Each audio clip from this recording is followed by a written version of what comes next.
The Lord of the Rings, Part 5, by J.R.R. Tolkien.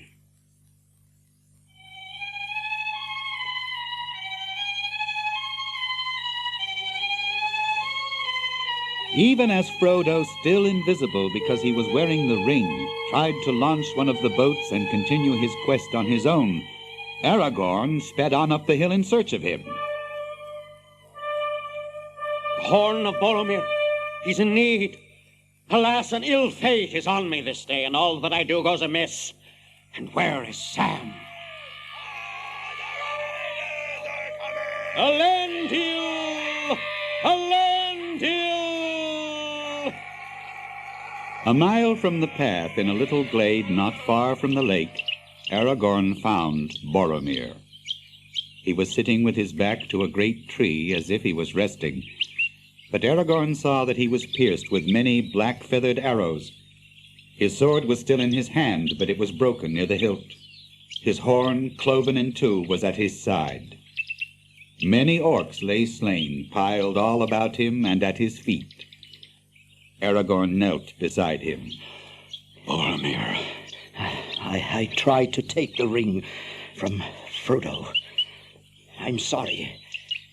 I've paid. I slew 20 at least, but they've gone. The halflings, the orcs, have taken them. I think they're not dead. Orcs bound them. Farewell, Aragorn. Go to Minas Tirith and save my people. I have failed. No. See, I kiss your brow. You have conquered. Few have gained such a victory. Be at peace. Minas Tirith shall not fall.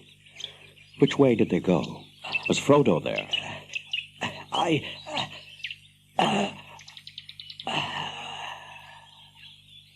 Alas, this is a bitter end. Now the company is all in ruin. It's I who have failed. Vain was Gandalf's trust in me. What shall I do now? Boromir has laid it on me to go to Minas Tirith, and my heart desires it. But where are the ring and the ring bearer? How shall I find them and save the quest from disaster? Who's there? Legolas. Aye, and Gimli. We've hunted and slain many orcs in the woods, but should have been more use here. We came when we heard the horn, but too late, it seems. I fear you're deadly hurt. Boromir's dead. Oh. I'm unscathed, for I wasn't here with him. He fell defending the hobbits while I was away upon the hill. The hobbits? Where are they, then? Where's Frodo? I don't know. Before he died, Boromir told me that the orcs had bound them. I didn't ask him if Frodo or Sam were with him, not until it was too late. All I've done today has gone amiss. What is to be done now? First, we must tend to the fallen. We can't leave him lying like carrion among these foul orcs. But we must be swift. He wouldn't wish us to linger. We must follow the orcs if there is hope that any of our company are living prisoners. But we don't know whether the ring bearer is with them or not. Are we to abandon him? Must we not seek him first? An evil choice is now before us. Then let's do first what we must do. We haven't the time or the tools to bury our comrade fitly or to raise a mound over him. A cairn we might build. The labor would be hard and long. There are no stones that we could use nearer than the waterside. Then let's lay him in a boat with his weapons and the weapons of his vanquished foes. We'll send him to the falls of Rorus and give him to the river of Gondor, which will take care at least that no evil creature dishonors his bones.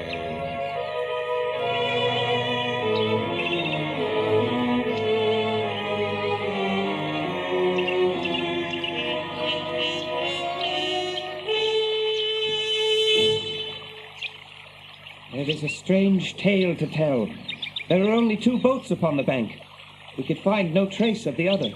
Have the orcs been there? We saw no signs of them, and orcs would have taken or destroyed all the boats and baggage as well. I'll look at the ground when we come there.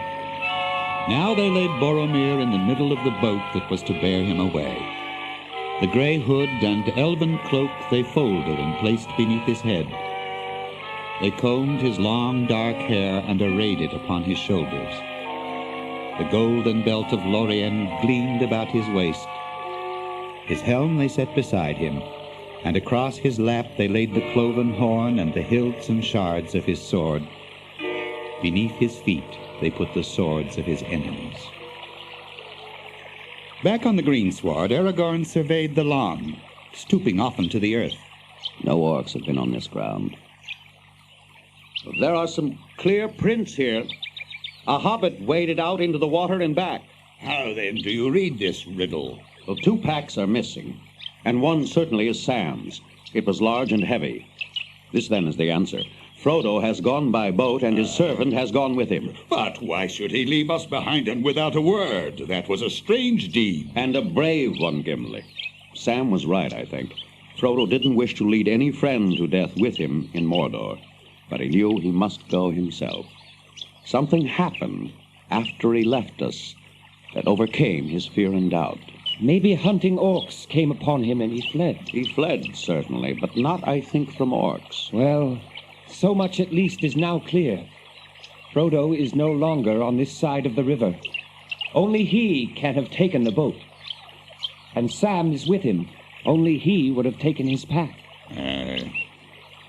Our choice, then, is either to take the remaining boat and follow Frodo, or else to follow the orcs on foot. I will follow the orcs. I would have guided Frodo to Mordor and gone with him to the end. But if I seek him now, in the wilderness, I must abandon the captives to torment and death. My heart speaks clearly at last. The fate of the bearer is in my hands no longer. The company has played its part. Yet we that remain cannot forsake our companions while we have strength left. Come, we shall make such a chase as shall be accounted a marvel among the 3 kindreds, elves, dwarves, and men. Aye. Forth, the 3 hunters. Aye. Like a deer, Aragorn sprang away. Through the trees he sped. The woods about the lake they left behind. Long slopes they climbed, dark, hard-edged against the sky, already red with sunset. Dusk came. They passed through. Gray shadows in a stony land.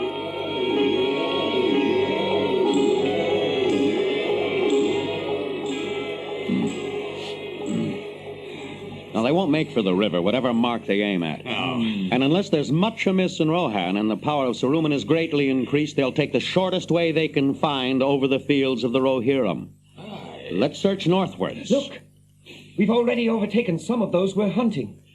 See what look like boulders over there? Orcs. Hewn with many cruel strokes. 2 have been beheaded.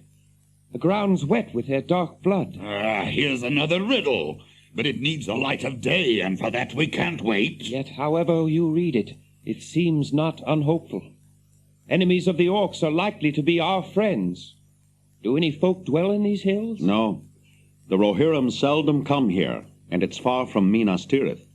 It might be that some company of men were hunting here for reasons that we don't know. Yet I think not. Well, what do you think, Aragorn? I think the enemy brought his own enemy with him. These are northern orcs from far away. Northern orcs? Among the slain are none of the great orcs with the strange badges. There was a quarrel, I'd guess. It's no uncommon thing with these foul folk. Maybe there was some dispute about the road. Or about the captives, Pippin and Merry. Let's hope they too didn't meet their end here. Now, let's see. Over here. At last. This is the way the orcs went after their debate.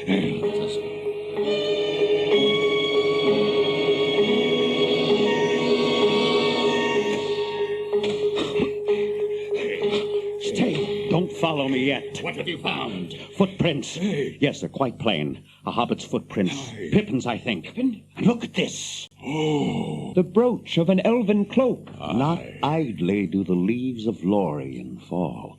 This didn't drop by chance. It was cast away as a token to any that might follow. I think Pippin ran away from the trail for that purpose. Then at least he's alive. Then Aragorn saw a shadow on the distant green, a dark, swift, moving blur. He cast himself down on the ground and listened intently. But Legolas stood beside him, shading his bright elven eyes with his long, slender hand. Riders. Many riders of swift steeds are coming towards us. Yes, I see 3 empty saddles, but no hobbits. What do you know of these horsemen, Aragorn? They are the Rohirrim, the riders of Rohan. Aye. I've been among them. They're proud and willful, but they're true-hearted, generous in thought and deed, bold but not cruel, wise but unlearned, writing no books but singing many songs after the manner of the children of men before the dark years. Gandalf spoke of a rumor that they pay tribute to Mordor. We will soon learn the truth. Already they approach.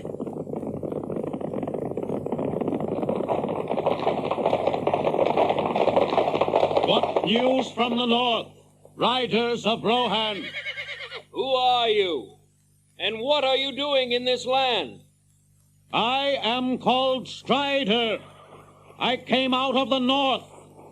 I am hunting orcs. That's no name for a man that you give. And strange, too, is your raiment. Have you sprung out of the grass? Are you elfish folk? Give me your name, horse master, and I will give you mine and more besides. As for that, the stranger should declare himself first, good dwarf. Yet, I am named Eomer, the 3rd Marshal of the Riddermark. Only one of us is an elf, but we have passed through Lothlorien, and the gifts and favor of the lady go with us. Ah, then there is a lady in the Golden Wood, as old tales tell. Few escape her nets, they say. But if you have her favor, then you are also net weavers and sorcerers, maybe. You speak evil of that which is fair beyond the reach of your thought, and only little wit can excuse you. Let Gimli, Glowing Sun, warn you against foolish words. I would cut off your head, beard and all, Master Dwarf, if it stood but a little higher from the ground. He stands not alone. I, Legolas, warn you also that you would die before your stroke fell. What? Then take Your this... pardon, Eomer. When you know more, you will understand why you've angered my companions. We intend no evil to Rohan, nor to any of your folk. Will you not hear our tale before you strike? I will. But wanderers in the Riddermark would be wise to be less haughty in these days of doubt. Now first tell me whom you serve. Are you friend or foe of Sauron, the Dark Lord of Mordor? I serve only the Lord of the Mark Theoden. We do not serve the power of the Black Land far away, but neither are we at war with him. There is trouble now on all our borders, and the unbidden stranger finds us swift and hard. Come, who are you? Whom do you serve? I serve no man, but the servants of Sauron I pursue into whatever land they may go. Behold, I am Aragorn, and am called Elessar, the Elfstone, Dunadan, the heir of Isildur, Elendil's son of Gondor. Here is the sword that was broken and is forged again. Will you aid me or thwart me? Choose swiftly. Oh, these are indeed strange days. Dreams and legends spring to life out of the grass. But tell me, Lord, what brings you here? Long has Boromir been seeking an answer, and the horse that we lent him came back riderless. What doom do you bring out of the north? The doom of choice. Say this to Theoden. Open war lies before him with Sauron or against him. None may live now as they have lived, and few shall keep what they call their own. If chance allows, I will come myself to the king. Now I am in great need. We pursue an orc host that carried off our friends.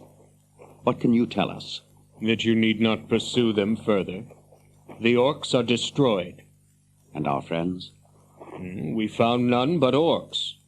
That is strange indeed. Did you search the slain? Were there no bodies other than those of orc kind? They would be small, only children to your eyes, unshod but clad in gray. No dwarves or children. We counted all the slain and despoiled them. And we piled the carcasses and burned them as is our custom. We don't speak of dwarves or children. Our friends were hobbits. Hobbits? And what may they be? It's a strange name. A strange name for a strange folk, but they were very dear to us. The words that troubled Minas Tirith spoke of halflings. These hobbits are halflings. Halflings? They're only little people in old songs. Do we talk in legends or on the green earth in the daylight? A man may do both. We found a clear token not far from the east wall that one, at least, was still alive. My company chafes to be away. This is my choice. You may go, and what is more, I will lend you horses. Do not trouble. I would sooner walk than sit on the back of any beast so great. But you must ride now, or you will hinder us. You shall sit behind me, friend Gimli. Then all will be well, and you need neither borrow a horse nor be troubled by one. Very swift were the horses of Rohan. When, after a little, Gimli looked back, the company of Éomer were already small and far away. Aragorn watched the trail, and before long they approached the tree-clad slopes of Fangorn looming through the mist. At last, as the afternoon was waning, they came to the eaves of the forest and found the place of the great burning.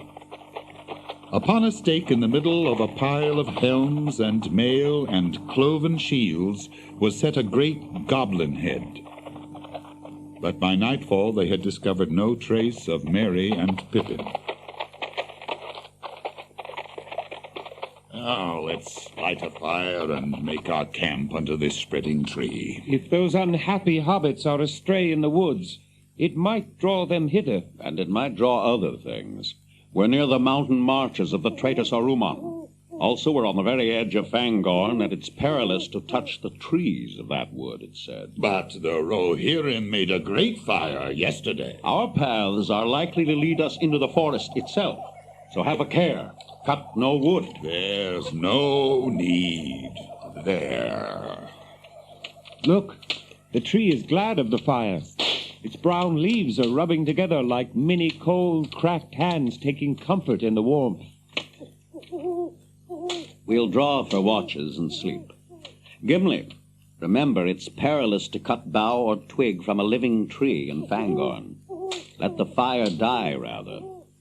Call me at need.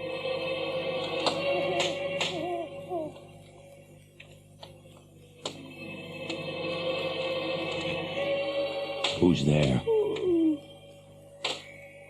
Who are you? It's an old man.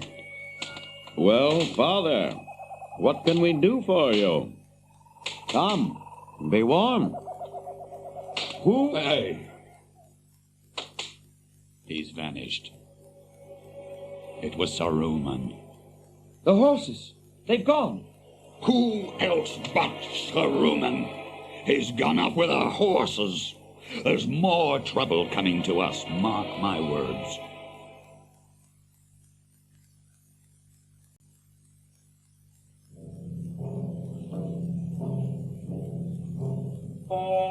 When they had run off searching for Frodo, Pippin and Merry dashed into the woods and crashed right into a group of orcs.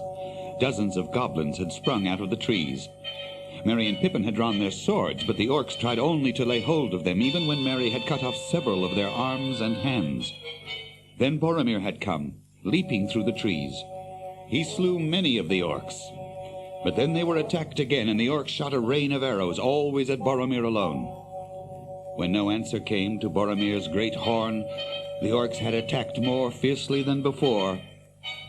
Then Pippin did not remember much more until he woke later to find his wrists, legs, and ankles tied with cords. Beside him lay Merry, white-faced, with a dirty rag bound across his brow. Merry, are you all right? Rest while you can, you little fool. We'll find a use for your legs before long. You'll wish you'd got none before you get home. Lay quiet, or I'll tickle you with this blade of mine. Curse the Isengarders! You're right. There's no time for play on this trip. Why not kill them now? They're a cursed nuisance, and night's coming on. No! Orders! Kill all but not the halflings, they said. They're to be brought back alive as quick as possible. That's my orders. What are they wanted for? I heard one of them has got something that's wanted for the war, some elvish plot or other. Then why don't we search them and find out? We might find something we could use ourselves. That's a very interesting remark. I may have to report that. The prisoners are not to be searched or plundered. Alive as captured are my orders. No spoiling. Oh, well, they're not our orders. We've come all the way from the mines to kill. I wish to kill and then go back. Then you can wish again. I am Ugluk of the Uruk-hai, the fighting Uruk-hai. We slew the great warrior. I don't trust you, swine. You've no guts outside your own sties. We are the servants of Saruman, the wise, the white hand. The hand that gives us man's flesh to eat. We came out of Isengard and led you here, and we shall lead you back by the way we choose. I am Ugluk. I have spoken. You've spoken more than enough, Ugluk. I wonder how they'd like it in Lugbers. They might think Ugluk's shoulders needed relieving of his swollen head. Saruman is a fool, and a dirty, treacherous fool, but the great eye is on him. Who does he think he is? Saruman, with his filthy white badges. How do you like being called swine by the muckrakers of a dirty little wizard? It's orc flesh they eat, I'll warrant. What? Take that! No! Any more? Want to lose their heads? Pick up the prisoners. Don't play any tricks with them. If they're not alive when we get back, someone else will die too. Here, drink this.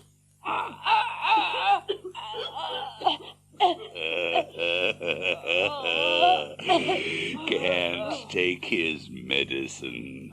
Doesn't know what's good for him. I will have some fun later.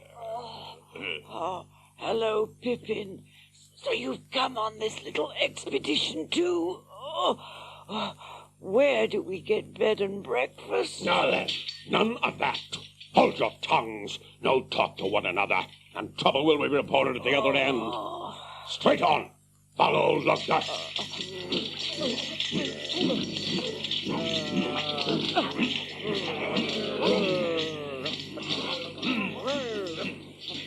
If I can just get at this brooch. Make them both run. Just use the whip as a reminder. Get back into line. Come on now. Run, run, run,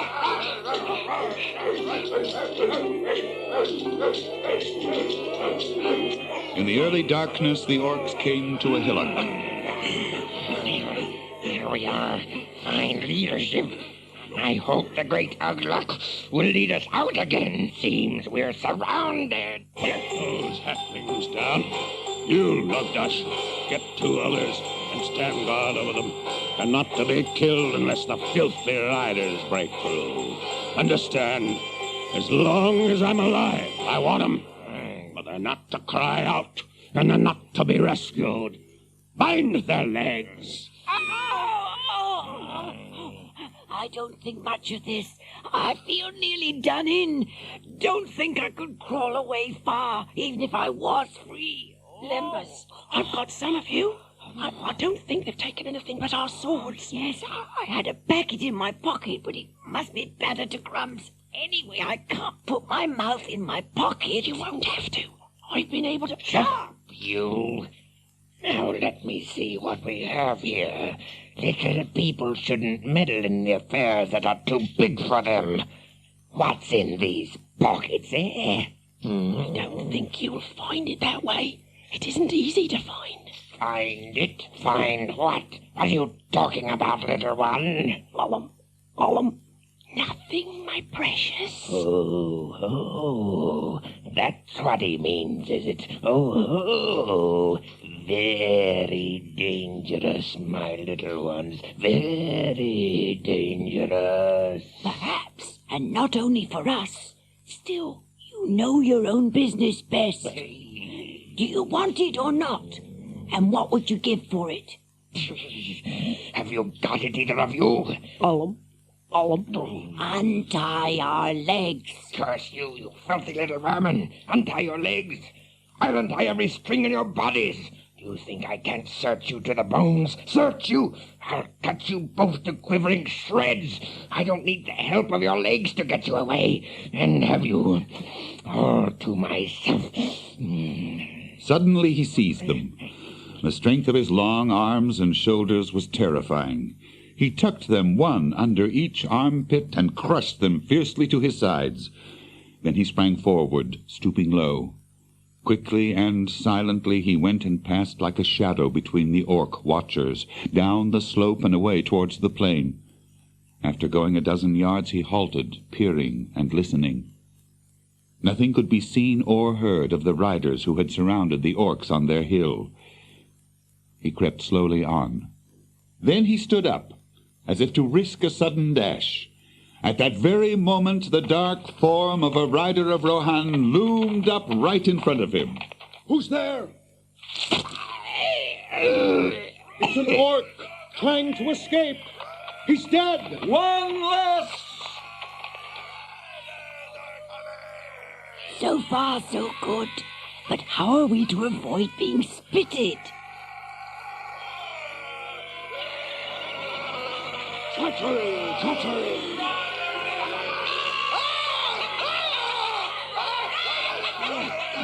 If only we had our legs and hands free, we might get away. But I can't touch the knots, and I can't bite them. You need to try. I was going to tell you. I've managed to free my hands. The loops are only left for show. Oh, you better have a piece of lembas first. There. Ooh, that feels good. Those cords have cut me like wires. But my feet are getting warm again. I could stagger on now. What about you, Mary? Yes, I can manage it. And what about the Forest of Fangorn, eh? I wonder if anyone will ever pick up your trail and find that brooch. I'm afraid it's gone for good. You know, we've been warned against Fangorn. The forest seems better to me all the same than turning back into the middle of a battle.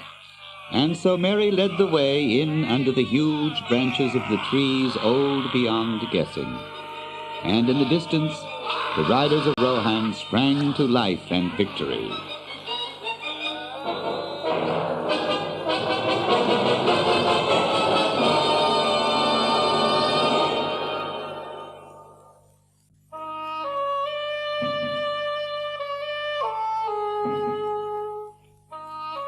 The hobbits went with as much speed as the dark and tangled forest allowed, following the line of the running stream up towards the slopes of the mountains, deeper and deeper into Fangorn forest. Slowly their fear of the orcs died away and their pace slackened. A queer, stifling feeling came over them. Oh, we can't go on like this. I want some air. Let's have a drink at any rate.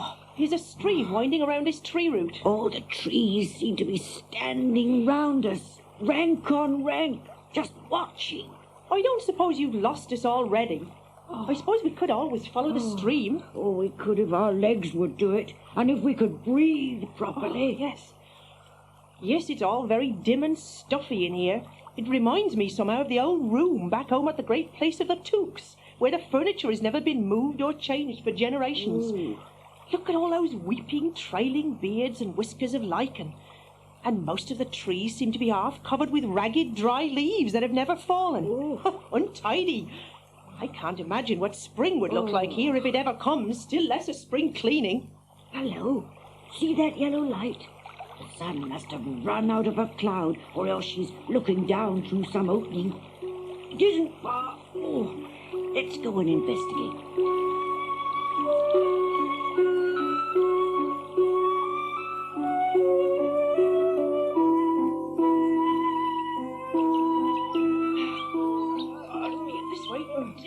It's rock wall here. It's something like a stair. Oh, made by the weather, I expect. Look at that old tree. It looks just like some gnarled man blinking in the morning light. Come on, up we go. Now for a breath of air and a sight of land. Oh, the wind's changing. It feels cool up here. I'm afraid this sunlight's only a passing gleam. What a pity. This shaggy old forest looks so different in the sunshine. I almost felt I liked the place. Almost felt you like the forest? That's good. That's uncommonly kind. What? Turn round and let me have a look at your faces. I almost feel that I disliked you both, but don't let's be too hasty. Turn round now. A large knob-knuckled hand was laid on each of their shoulders, and they were twisted round, gently but irresistibly. Then two great arms lifted them up. They found they were looking at a most extraordinary figure, at least 14 feet high, very sturdy, with a tall head and hardly any neck. Whether it was clad in stuff like green and gray bark, or whether that was its hide, was difficult to say. At any rate, the arms, at a short distance from the trunk, were not wrinkled, but covered with a brown, smooth skin. The large feet had 7 toes each. The lower part of the long face was covered with a sweeping gray beard, bushy, almost twiggy at the roots, thin and mossy at the ends. But at the moment the hobbits noted little but the eyes. These were now surveying them, slow and solemn, but very penetrating. Often afterwards Pippin tried to describe his first impression of them. One felt as if there was an enormous well behind them, filled up with ages of memory and long, slow, steady thinking. But their surface was sparkling with the present, like sun shimmering on the outer leaves of a vast tree or on the ripples of a very deep lake. I don't know, but it felt as if something that grew in the ground, asleep you might say, or just feeling itself as something between root tip and leaf tip, between deep earth and sky, had suddenly waked up and was considering you with the same slow care that it had given to its own inside affairs for endless years. Hello. Oh, very odd indeed. Don't be hasty. That's my motto. But if I'd seen you before I heard your voices, I liked them. Nice little voices. They remind me of something I can't remember.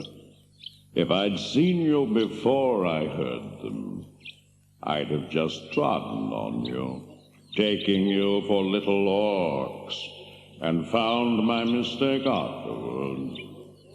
Very odd you are indeed. And please, who are you? And And what are you? Oh, now, well, I'm an Ent. Well, that's what they call me. Yes. Ent is the word. The Ent I am, you might say, in your manner of speaking. Fangorn is my name, according to some. Treebeard, others make it. Treebeard will do. Ent? What's that? What are you, I wonder? I can't place you. You don't seem to come into the old lists I learned when I was young. Let me see. How did it go? Yes. Learn now the lore of living creatures. How did it go?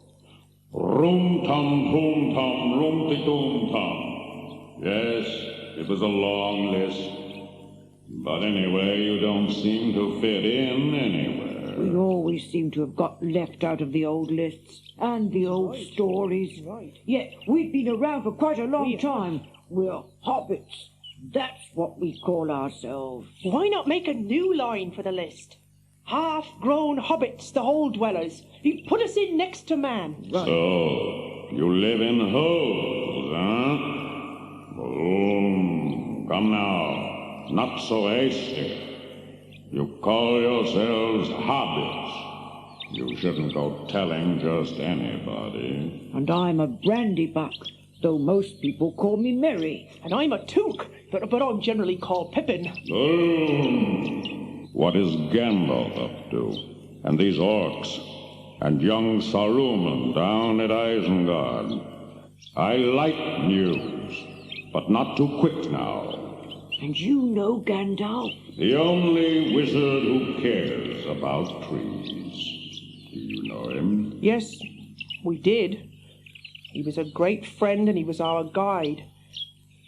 But what side are you on? And what are you going to do with us? I'm not going to do anything with you. We might do some things together. I don't know about sides. I go my own way. Always my own.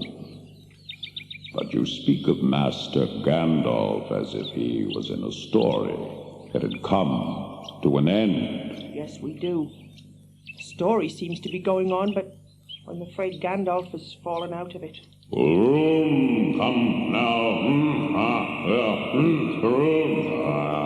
Well, I don't know what to say. Come now. Wouldn't you like to put us down? You must be tired of holding us up. Tired? No, I'm not tired. I don't easily get tired. And I don't sit down. I'm not very bendable. Let's leave this. Did you say what you call it? Hill? Shelf? Yes. Step? Hill, shelf, no, hill, that was it. Yeah. But it's a hasty word for a thing that has stood here ever since this part of the world was shaped. Oh, dear. Never mind. Let's leave it and go. Oh, go? Where shall we go? To my home, or one of my homes. Oh.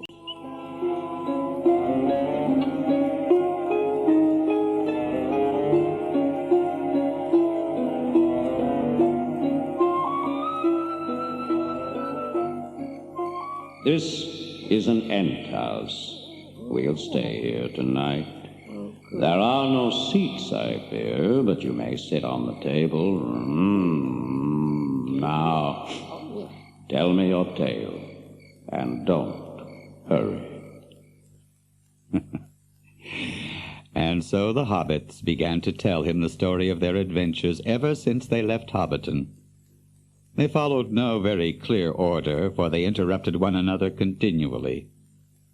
They said nothing whatever about the ring, and he didn't ask for the reasons why they had set out. He made them describe the Shire, and then... You never see any Ents round there, do you? Well, not ents, Entwives, I should really say. Entwives? Are they like you at all? Yes, no, I don't really know now. But they would like your country, so I just wondered. No? I don't think so, no. Well, what you've told me is a bundle of news, and no mistake. But Saruman now. Saruman is a neighbor. I can't overlook him. I must do something, I suppose. I've often wondered lately what I should do about Saruman. He has a mind of metal and wheels, and he don't care for growing things, except as far as they serve him for the moment. He and his foul folk are making havoc now. Down on the borders, they're felling trees. Good trees. Curse him, root and branch. Many of those trees were my friends. Creatures I'd known from nut and acorn. Many had voices of their own that are lost forever now. Yes. I will stop it. And you shall come with me. You may be able to help me. We'll come with you. We'll do what we can. Yes. Yes, I'd like to see the White Hand overthrown. I should like to be there even if I couldn't be of much use. I'll never forget Ugluk. Good. But I spoke hastily. We mustn't be hasty. I've become too hot. I must cool myself and think, for it's easier to shout, stop, than to do it. Let me see now.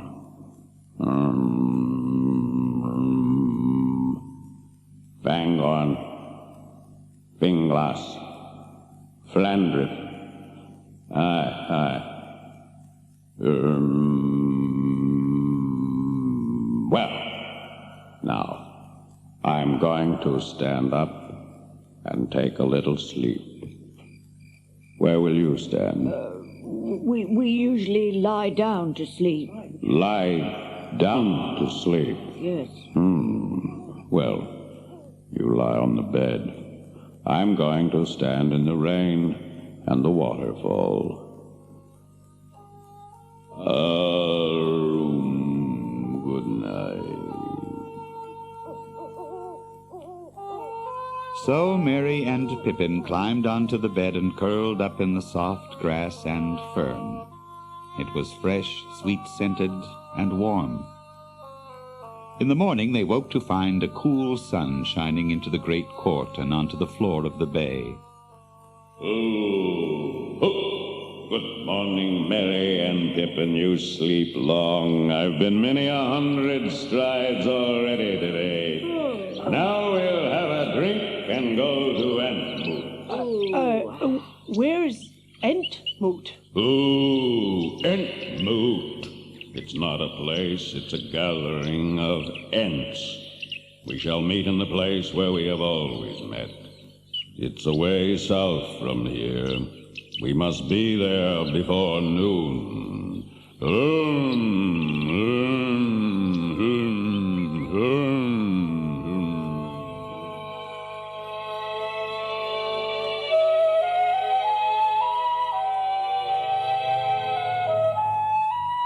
Several Ents had already arrived when at last they reached the place of the Entmoot. It was in a dingle, and paths led down to it from the west and from the east. And then more and more kept arriving down other paths. At first, Merry and Pippin were struck chiefly by the variety that they saw, the many shapes and colors, the differences in girth and height and length of leg and arm, and in the number of toes and fingers, anything from 3 to 9. As soon as the whole company was assembled, standing in a wide circle round Treebeard, a curious and unintelligible conversation began. I wonder, since Entish is such an unhasty language, whether they've got any further than good morning yet. I wonder what the Entish for yes and no is. Hey, my Pippin. You are a hasty folk. You may get down now. I've told your names to the Entmoot, and they've seen you, and they've agreed you aren't orcs, and that a new line shall be put in the old lists. We've got no further yet, but that is quick work for an Entmoot. You and Mary can stroll about in the dingle if you like. There. Ooh. Now we'll continue.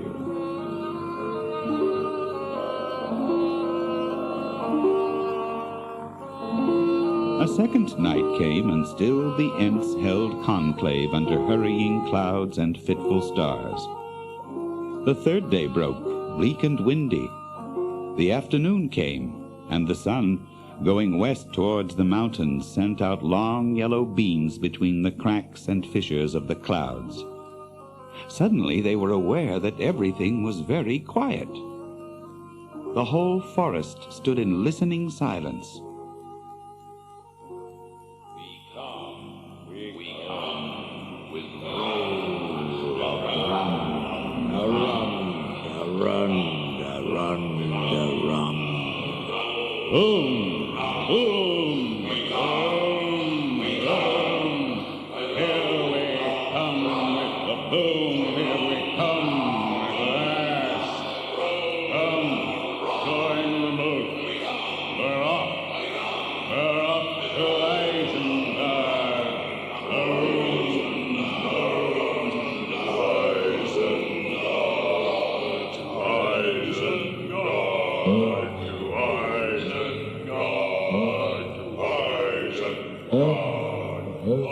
The Ents descended into a long fold of the land that fell away southward.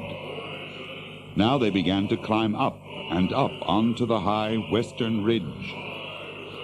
The sun sank behind the dark hill in front, and a gray dusk fell. The number of Ents seemed to have grown. On the dim, bare slopes that they'd crossed, Pippin thought he saw groves of trees, moving groves. The trees of Fangorn were awake, and the forest was rising, marching over the hills to war. The great gray shapes moved steadily onward. There was a noise like wind in many branches. The Ents were drawing near the crest of the ridge, and all the song had ceased. Night fell, and there was silence. Then, finally, at last, they stood upon the summit and looked down into a dark pit, the valley of Saruman. Night lies over Isengard.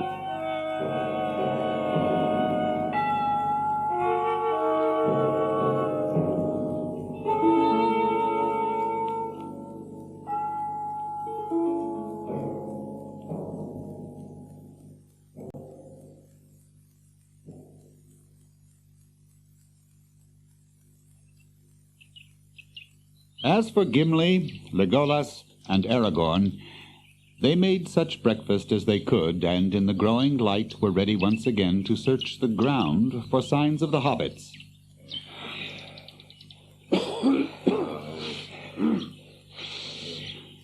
Let's go up here, up this rock wall, and look about us. I still feel my breath short. I'm almost sure the hobbits have been up here too. But there are other marks, very strange marks, which I don't understand. And here we are, at the top. And nicely caught in the net, too. Look. Look at what? There, in the trees. Where? I don't have elf eyes. Hush! Speak more softly. Look. Down in the wood. Back in the way that we've just come. It's he. Can't you see him passing from tree to tree? I see. I see now. Look, Aragorn, didn't I warn you? There's the old man all in dirty gray rags. That's why I couldn't see him at first. Your bow. Legolas, bend it. Get ready. It's Saruman. Don't let him speak or put a spell upon us. Shoot first. But why are you waiting? What's the matter with you? Legolas is right. We may not shoot an old man so at unawares and unchallenged. Whatever fear or doubt be on us, watch and wait. At that moment the old man quickened his pace and came with surprising speed to the foot of the rock wall. Then suddenly he looked up while they stood motionless, looking down. There was no sound. They couldn't see his face. He was hooded, and above the hood he wore a wide-brimmed hat, so that all his features were overshadowed, except for the end of his nose and his gray beard. See the gleam of his eyes. Well met indeed, my friends. I wish to speak to you. Won't you come down, or shall I come up? I'll come up. Now, stop him, Legolas. Didn't I say I wish to speak to you?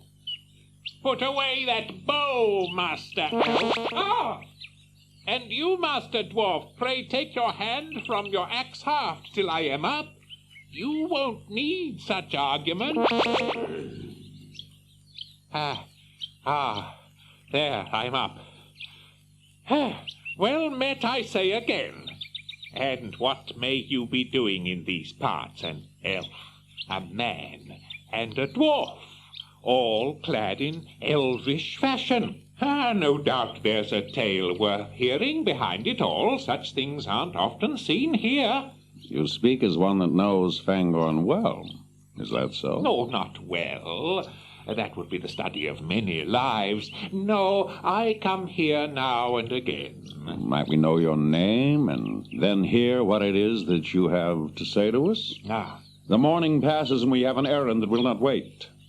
Alas, for what I wished to say, I have said it. What may you be doing, and what tale can you tell of yourselves? As for my name... my name... Haven't you guessed it already? You've heard it before, I think. Yes, you've heard it before. But come now, what of your tale?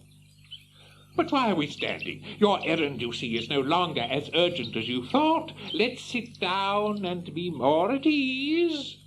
The old man turned away and went towards a heap of fallen stones and rock. Immediately, as if a spell had been removed, the others relaxed and stirred. Gimli's hand went at once to his axe haft. Aragorn drew his sword. Legolas picked up his bow. The old man took no notice, but stooped and sat himself on a low, flat stone. Then his gray cloak drew apart, and they saw beyond doubt that he was clothed beneath, all in white. Saruman, speak. Tell us where you've hidden our friends. Speak, or I'll make a dint in your hat that even a wizard will find it hard to deal with. The old man was too quick for him. He sprang to his feet and leaped to the top of a large rock. There he stood, grown suddenly tall, towering above them. His hood and his gray rags were flung away, his white garments shone. He lifted up his staff, and Gimli's axe leaped from his grasp and fell on the ground. The sword of Aragorn, stiff in his motionless hand, blazed with sudden fire. Legolas shot an arrow high into the air, and it vanished in a flash of flame. Mithrandir! Mithrandir! Well met, I say to you again, Legolas. They all gazed at him. His hair was white as snow in the sunshine, and gleaming white was his robe. The eyes under his deep brows were bright, piercing as the rays of the sun. Power was in his hand. Between wonder, joy, and fear, they stood and found no words to say for the moment. Gandalf, beyond all hope you returned to us in our need. What veil was over my sight? Gandalf. Gandalf? Yes, that was the name. I was Gandalf. Yes, you may still call me Gandalf. Come, get up, my good Gimli. No blame to you, and no harm done to me. Indeed, my friends, none of you has any weapon that could hurt me. Be merry. We meet again at the turn of the tide. The great storm is coming, but the tide has turned, Gimli. Oh, Gandalf. But you're all in white. Yes, I'm in white now. Indeed, I am Saruman, one might almost say. Saruman as he should have been. But come now, tell me of yourselves. Won't you first give us news of the hobbits? Did you find them? Are they safe? No, there was a darkness over the valleys, and I didn't know of their captivity until the eagle told me. The eagle? Yeah. I've seen an eagle high and far off. The last time was 3 days ago. Yes, that was the Wind Lord, who rescued me from Orthanc. His sight's keen, but he can't see all that passes under hill and tree. The ring now has passed beyond my help, or the help of any of the company that set out from Rivendell. Very nearly it was revealed to the enemy, but it escaped. I had some part in that, for I sat in a high place, and I strove with the dark tower, and the shadow passed. Then I was weary, very weary, and I walked long in dark thought. And you know about Frodo? Yes. How do things go with him? Oh, I can't say he was saved from a great peril, but many lie before him still. He resolved, to go alone to Mordor, and he set out. That's all I can say. Not alone. We think that Sam went with him. Oh, did he? Good, very good. You must tell me more. Now, sit down here by me and tell me the tale of your journey.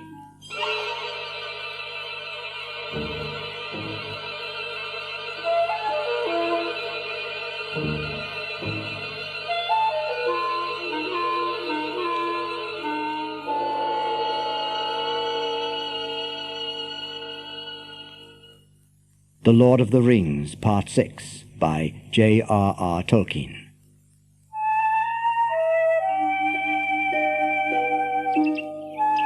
For a long while Gandalf said nothing, and he asked no questions. His hands were spread on his knees, and his eyes were closed. At last, he sighed. The enemy, of course, has long known that the ring is abroad, and that it's borne by a hobbit. He knows now the number of our company that set out from Rivendell, and the kind of each of us. But he doesn't yet perceive our purpose clearly. He supposes that we were all going to Minas Tirith, for that's what he would himself have done in our place, and according to his wisdom, it would have been a heavy stroke against his power. Yes, that we should wish to cast him down and have no one in his place isn't a thought that occurs to his mind. That we should try to destroy the ring itself hasn't yet entered into his darkest dream. The enemy has failed so far, thanks to Saruman. The Dark Lord now has Isengard to fear as well as Minas Tirith. If Minas Tirith falls, it will go ill with Saruman. Yes, but Isengard can't fight Mordor unless Saruman first obtains the ring. His thought is ever on the ring. And he's forgotten Treebeard. Oh, now you speak to yourself again. What? Treebeard isn't known to me. Oh. And I don't see in what way the coming of the two hobbits to Fangorn has served, save to give us a long and fruitless chase. Oh, wait a minute. There is another thing I should like to know first. Was it you, Gandalf, or Saruman that we saw last night? Well, you certainly didn't see me, therefore I must guess that you saw Saruman. Yes. Evidently, we look so much alike that your desire to make an incurable dent in my hat must be excused. Good, good. I'm glad it wasn't you. No. But the hobbits. We've come far to seek them, and you seem to know where they are. Where are they now? Oh, with Treebeard and the Ents. The Ents? Yes, yes. Well, then there is truth in the old legends about the dwellers in the deep forests and the giant shepherds of the trees. Yes. But you speak of him as a friend. The Ents are going to wake up and find that they are strong. What will they do? I don't know. I don't think they know themselves. Well, the morning's wearing away. Soon we must go. Do we go to find our friends and to see Treebeard? No, no. War is upon us and all our friends. A war in which only the use of the ring could give us surety of victory. It fills me with great sorrow and great fear. For I am Gandalf. Gandalf the White. Yes. But black is mightier still. No, it's gone beyond our reach. Of that at least, let's be glad. We can no longer be tempted to use the ring. We must go down to face a peril near despair. Come, Aragorn, son of Arathorn. Then aren't we to see the merry young hobbits again? I didn't say so. Who knows? Have patience. Will you come now with me? Yes. Yes. We'll set out together. Good. The Dark Lord has 9, but we have 1, mightier than they. The White Rider. Hey. He has passed through the fire and the abyss, and they shall fear him. We will go where he leads. Yes, but first it would ease my heart, Gandalf, to hear what befell you in Moria. Won't you tell us? Come, Gandalf. Tell us how you fared with the Balrog. Oh, name him not. Name him not. Long time I fell, and he fell with me. His fire was about me. I was burned. Then we plunged into the deep water, and all was dark. Cold it was as the tide of death. Almost it froze my heart. Deep is the abyss that is spanned by Durin's bridge, and none has measured it. Yet it has a bottom, Gimli, beyond light and knowledge. Aye. Thither I came at last, to the uttermost foundations of stone. He was with me still. His fire was quenched, but now he was a thing of slime, stronger than a strangling snake. We fought far under the living earth where time isn't counted. Ever he clutched me, and ever I hewed him, till at last he fled into dark tunnels. Good. Far, far below the deepest delvings of the dwarves, the world is gnawed by nameless things. Even Sauron knows them not. They're older than he. Now I have walked there, but I'll bring no report to darken the light of day. In that despair my enemy was my only hope, and I pursued him, clutching at his heel. Thus he brought me back at last to the secret ways of Khazad-dûm. From the lowest dungeon to the highest peak climbs the endless stair, and ever up and up we went.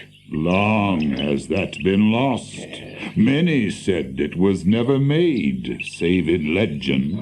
I ascended an unbroken spiral to the highest peak in many thousand steps, until at last it issued in Durin's tower. Yes.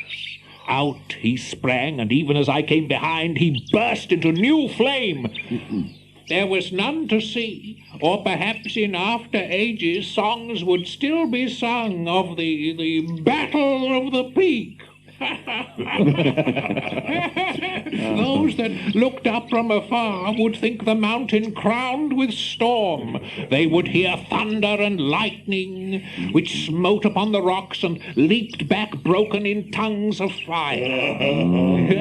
Isn't that enough? A great smoke rose about us, vapor and steam. Ice fell like rain. I threw down my enemy, and he fell from the highest place and broke the mountainside where he smote it in his ruin. Yes, then darkness took me, and I strayed out of thought and time, and I wandered far on roads I won't tell.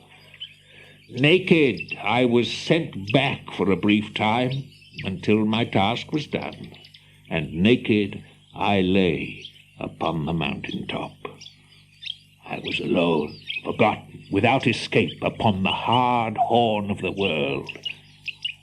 And so, at last, the Wind Lord found me again, and he took me up and bore me away to Lothlorien, where I tarried in the ageless time of that land, where days bring healing, not decay. Yes, healing I found, and I was clothed in white. To Aragorn the Lady Galadriel sent this: dark is the path appointed for thee, Aragorn. The dead watch the road that leads to the sea. To Legolas she sent this word: if thou hearest the cry of the gull on the shore, thy heart shall then rest in the forest no more. Then she sent me no message. Would you have her speak openly to you of your death? Yes, if she had naught else to say. What's that? What's that? Yes, I think I can guess what her words mean. Your pardon, Gimli. I was pondering the messages once again. But indeed she sent words to you, and neither dark nor sad. To Gimli, son of Glóin, she said, give his lady's greeting. Lock-bearer, wherever thou goest, my thought goes with thee. But have a care to lay thine axe to the right tree. In happy hour have you returned to us, Gandalf. Come, come. Since Gandalf's head is now sacred, let's find one that's right to clean. That won't be far to seek, Gimli. We've spent all the time that's allowed to a meeting of parted friends. Now there's need of haste. And Gandalf wrapped himself again in his old tattered cloak and led the way.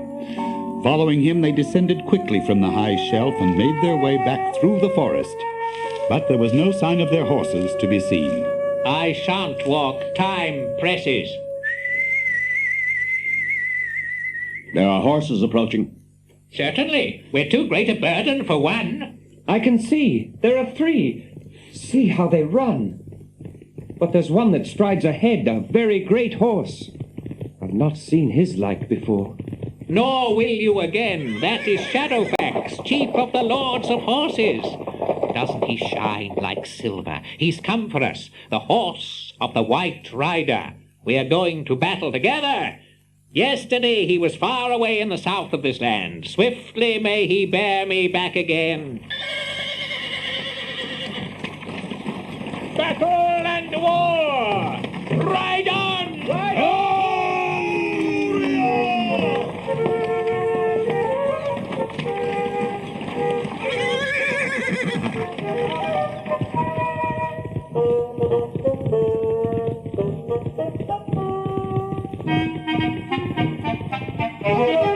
The morning was bright and clear about them, and birds were singing when the travelers came to the stream.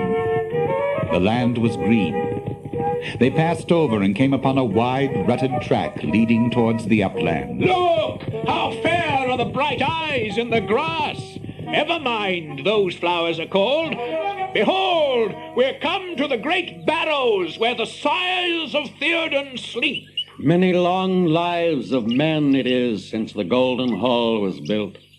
The raising of this house is but a memory of song, and the years before are lost in the mist of time. There dwells Theoden, king of the Mark of Rohan. We're coming with the rising of the day, but we must ride more warily, for war is abroad, and the Rohirrim, the horse lords, do not sleep. Draw no weapon, speak no haughty word, I counsel you all, until we're come before Theoden's seat. Come! Following the winding way up the green shoulders of the hills, they came at last to the wide, wind-swept walls and the gates of the town. When the guard saw Gandalf upon Shadowfax, the great horse of the Mark, he commanded the gates to be opened, despite the order by Wormtongue that no stranger should enter the city. At last they were admitted into the great hall, but only after the door warder tried to prevent Gandalf from taking his wizard's staff inside. At the far end of the house, beyond the hearth and facing north towards the doors, was a dais with 3 steps, and in the middle of the dais was a great golden chair. Upon it sat a man so bent with age that he seemed almost a dwarf, but his white hair was long and thick and fell in great braids from beneath a thin golden circlet set upon his brow. In the center, upon his forehead, shone a single white diamond. Behind his chair stood a woman clad in white. At his feet, upon the steps, sat a wizened figure of a man with a pale, wise face and heavy-lidden eyes. Hail, Theoden! I have returned. For behold, the storm comes, and now all friends should gather together, lest each singly be destroyed. I greet you. And maybe you look for welcome, but truth to tell, your welcome is doubtful here, Master Gandalf. But you have ever been a herald of woe. Troubles follow you like crows. When my son Eomer brought the tidings that you had at last gone to your home, I didn't mourn. Why should I welcome you, Gandalf Stormcrow? Tell me that. Yes? What do you say, Wormtongue? Why, indeed, I name you ill news, and ill news is an ill guest, they say. You're hell wise, my friend Wormtongue, and are doubtless a great support to your master. Some who bring evil tidings come only to bring aid in time of need. That's so, but there is another kind. Pickers of bones. What aid have you ever brought, Stormcrow? What aid do you bring now? It was aid from us that you sought last time you were here. Then my lord bade you choose any horse that you would and be gone. And to the wonder of all, you took Shadowfax in your insolence. Do you bring men? Do you bring horses? Swords? Spears? That I would call aid. But who are these that follow at your tail? 3 ragged wanderers in grey, and you, yourself, the most beggar-like of the 4. The courtesy of your hall is somewhat lessened of late, Theoden. Hasn't the messenger from your gate reported the names of my companions? Seldom has any lord of Rohan received 3 such guests. Grey is their raiment, for the elves clad them, and thus they have passed through the shadow of great perils to your hall. Then it's true, as Eomer reported, that you are in league with the sorceress of the Golden Wood. Was it? Stay, Gimli, my friend. Behold! The wise speak only what they know, Wormtongue. A witless worm have you become. Therefore be silent, and keep your forked tongue behind your teeth. I haven't passed through fire and death to bandy crooked words with a serving man till the lightning falls. See! No! Didn't I counsel you, Lord, to forbid his staff? That fool at the gate has betrayed us. Now, Theoden, will you hearken to me? Not all is dark. Take courage, Lord of the Mark, for better help you won't find. I bid you come out before your doors and look abroad. Too long have you sat in shadows and trusted to twisted tales and crooked promptings. Well, Come. All right, all right. Open the doors. The Lord of the Mark comes forth. Send your guards down to the stairs foot, and you, lady, leave him a while with me. I'll care for him. Go, Eowyn, sister-daughter. The time for fear is past.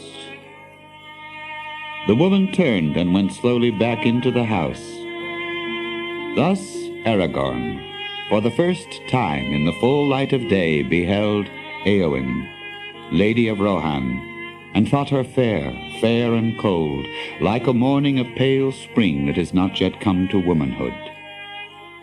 And she now was suddenly aware of him, tall heir of kings, wise with many winters, grey-cloaked, hiding a power that yet she felt. For a moment, still as stone she stood. Then turning swiftly, she was gone. Now, Lord, look out upon your land. Breathe the free air again. It isn't so dark here after all. No, nor does age lie so heavily on your shoulders as some would have you think. Dark have been my dreams of late, but I feel as one new awakened.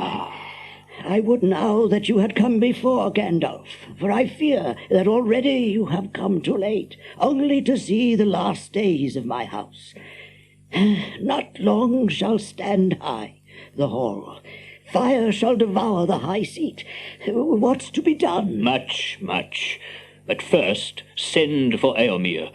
Don't I guess rightly that you hold him prisoner by the council of Wormtongue? It is true. He had rebelled against my commands and threatened death to Wormtongue in my hall. A man may love you and yet not love Wormtongue or his counsels. That may be.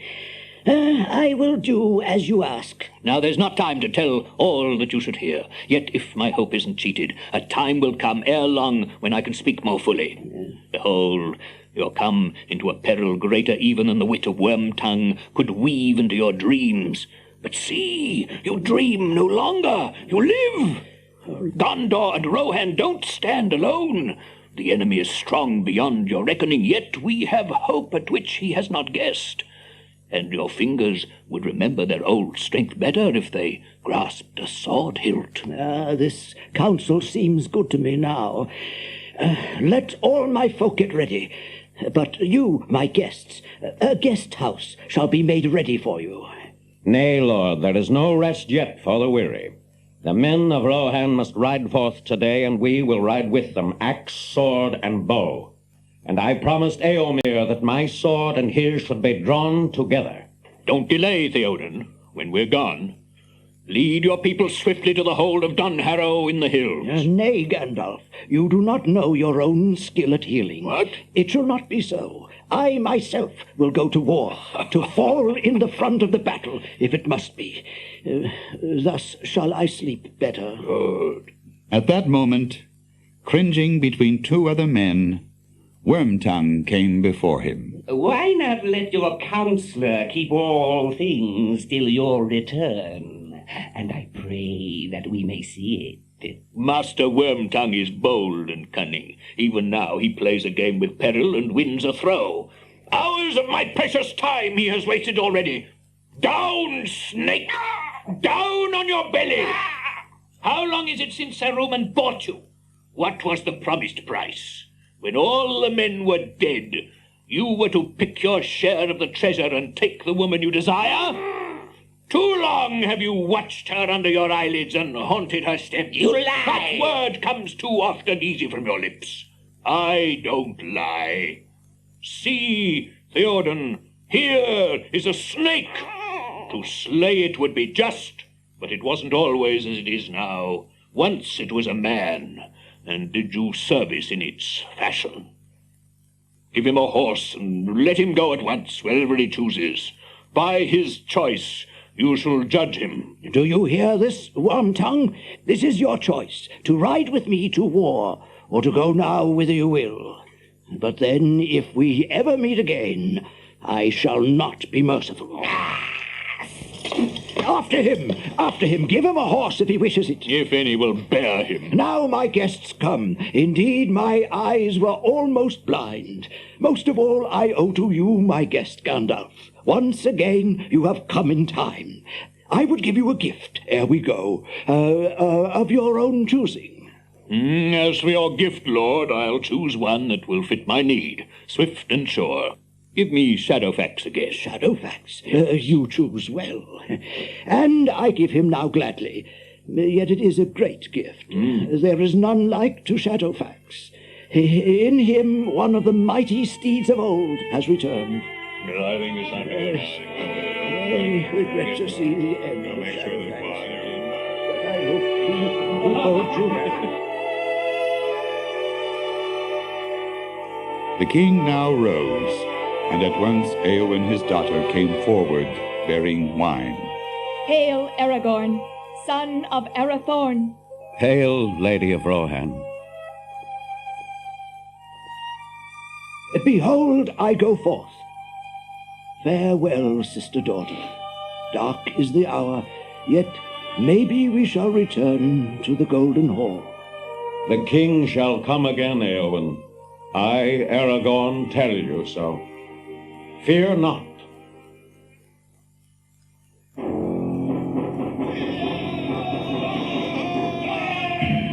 At the gate they found a great host of men, old and young, already in the saddle. More than 1,000 were there mustered. Their spears were like a springing wood.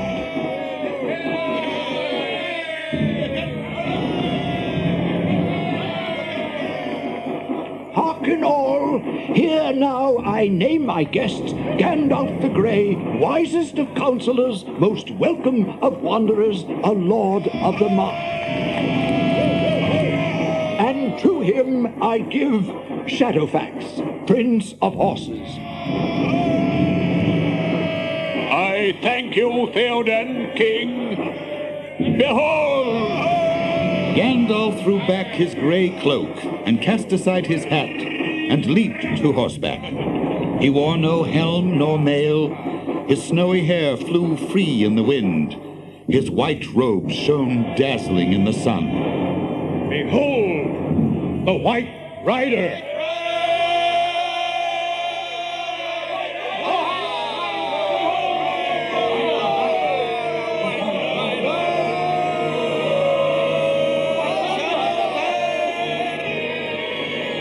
The host rode on. Need drove them. Fearing to come too late, they rode with all the speed they could, pausing seldom. Night closed about them. They lit no fires, for they were uncertain of events. But they set a ring of mounted guards about them, and scouts rode out far ahead. At dawn the horns sounded, and within an hour they took the road again. You have the keen eyes of your fair kindred, Legolas, and they can tell a sparrow from a finch a league off. Tell me, can you see anything away yonder towards Isengard? I can see a darkness. There are many shapes moving in it.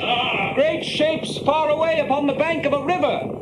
It's as if the twilight under endless trees were flowing downwards from the hills. Yes, and behind us comes a very storm of Mordor. It'll be a black night. Ride, Theoden! Ride to Helm's Deep! Don't tarry on the plain. I must leave you for a while. Shadowfax must bear me now on a swift errand. Await me at Helm's Gate!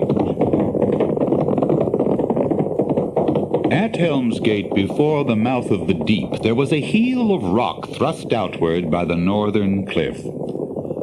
There upon its spur stood high walls of ancient stone, and within them was a lofty tower.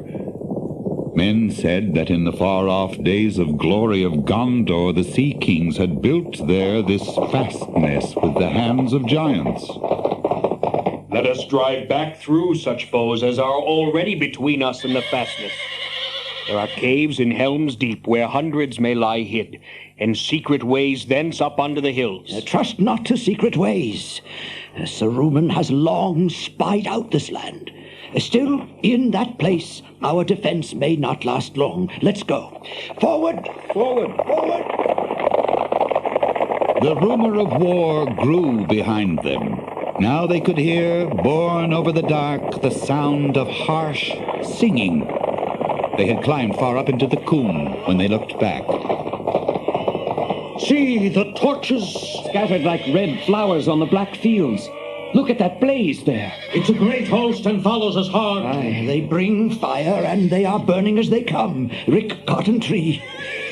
This was a rich vale and had many homesteads. Alas for my folk. Would that day was here and we might ride down upon them like a storm out of the mountains. It grieves me to fly before them, Eomer. We need not fly much further, Aragorn. Not far ahead now lies Helm's Dyke, an ancient trench and rampart. There we can turn and give battle. Nay, we are too few to defend the dike. It's a mile long or more, and the breach in it is wide. Then, Father, at the breach our rear guard must stand if we are pressed.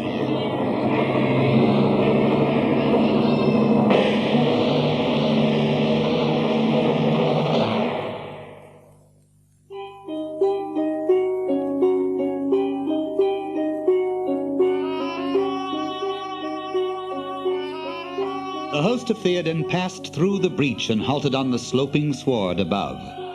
They now learned to their joy that Erkenbrand, the leader of the place, had left many men to hold the gate, and more had since escaped thither. The king and his riders passed on, and before the causeway that crossed the stream they dismounted. In a long file they led their horses up the ramp and passed within the gates of the Hornburg.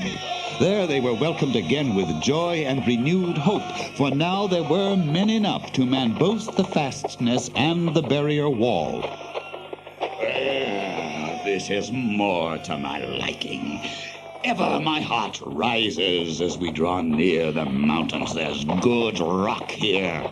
This country has tough bones. I felt them in my feet as we came up from the dike. Give me a year and 100 of my kin, and I would make this a place that armies would break upon like water. I don't doubt it, Gimli, but you are a dwarf, and dwarves are strange folk.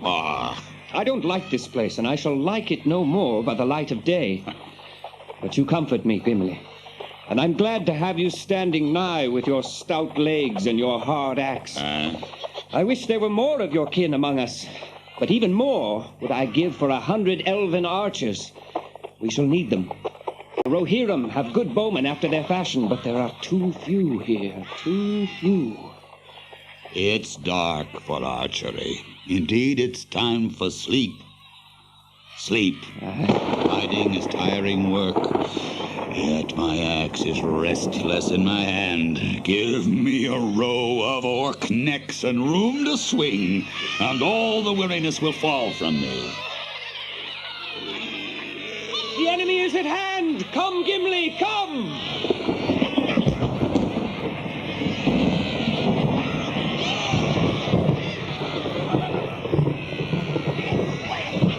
As the lightning flashed, the watchers on the walls saw all the space between them and the dike was boiling and crawling with black shapes, some squat and broad, some tall and grim, with high helms and sable shields. Hundreds and hundreds more were pouring over the dike and up through the breach. The dark tide flowed up to the walls from cliff to cliff.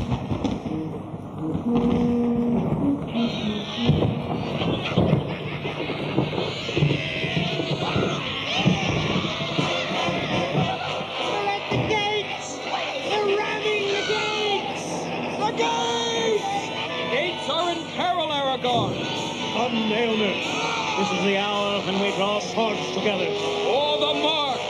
For the mark! Unroyal, the blade that was broken shines again.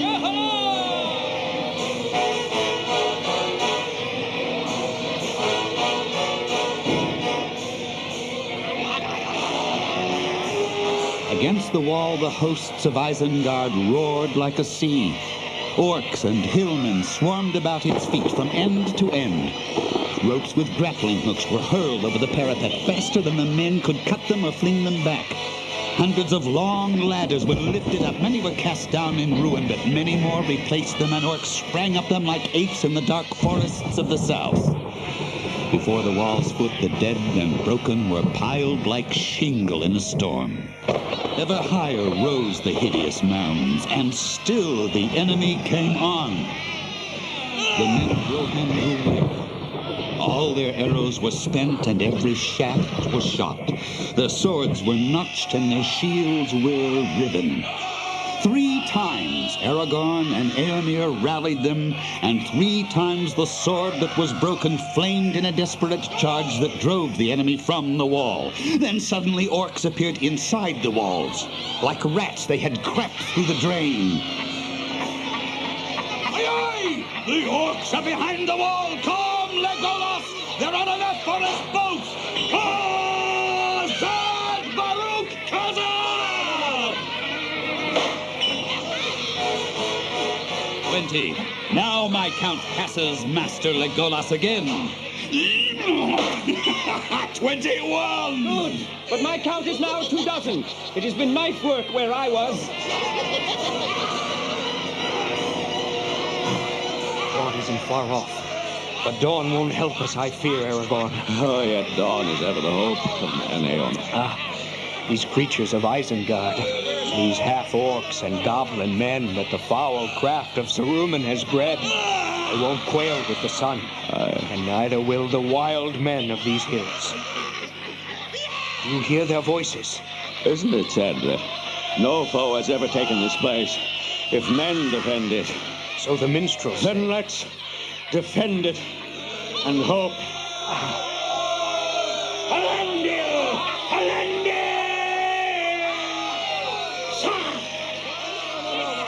A broad stairway climbed from the deep, and near the bottom stood Aragorn. In his hand Andúril gleamed, and the terror of the sword for a while held back the enemy. Behind, on the upper steps, knelt Legolas. His bow was bent, but one gleamed arrow was all that he had left.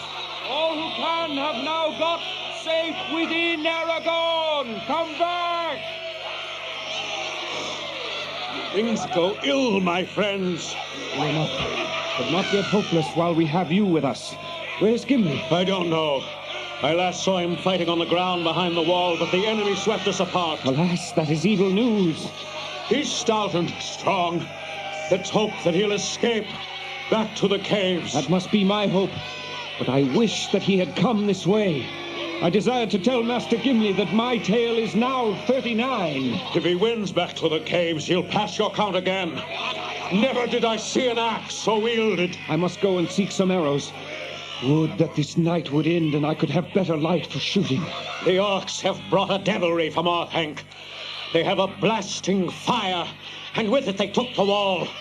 If they cannot come in the caves, they may seal up those that are inside. But now, we must turn all our thought to our own defense. Aragorn, I fret in this prison, Aragorn.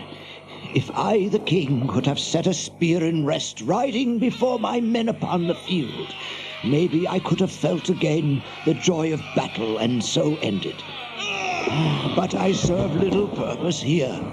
It's said this place has never fallen to assault. But now my heart is doubtful. I should not have so rashly ridden forth to meet the strength of Isengard for all the arts of Gandalf. His counsel seems not now so good as it did under the morning sun. Do not judge the counsel of Gandalf until all is over, Lord. The end will not be long. But I'll not end here, taken like an old badger in a trap. When dawn comes, I will bid men sound the ancient horn of this place, Helm's horn, and I'll ride forth. Will you ride with me then, son of Arathorn? Maybe we'll cleave a road, or make such an end as will be worth a song, if any be left to sing of us hereafter. I'll ride with you, Theoden King. Taking his leave, Aragorn returned to the walls and passed around the circuit, heartening the men and lending aid wherever the assault was hot. Legolas went with him. Blasts of fire leaped up from below shaking stone. Grappling hooks were hurled and ladders raised. Again and again the orcs gained the summit of the outer wall, and again the defenders cast them down. At last Aragorn stood above the great gates, heedless of the darts of the enemy. Then he raised his empty hand palm outward in token of parley.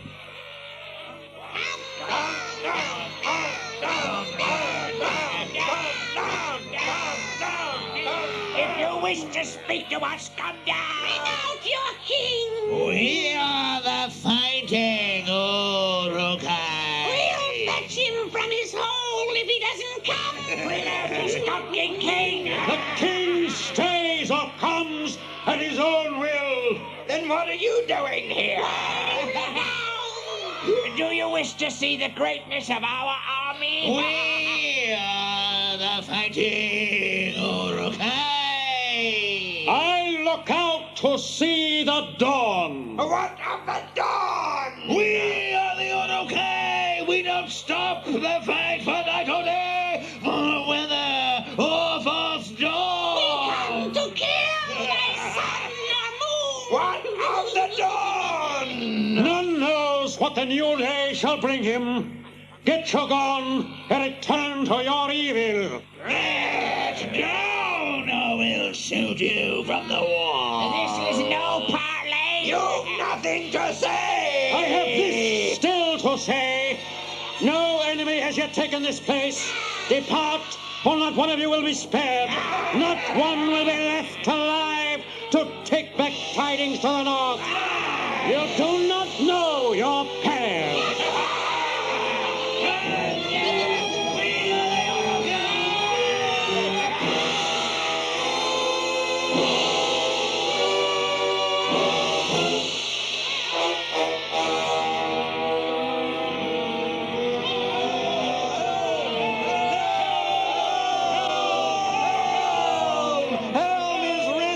Comes back to war! What the Arden King! Elendil! Elendil! Forth, the Ollingar!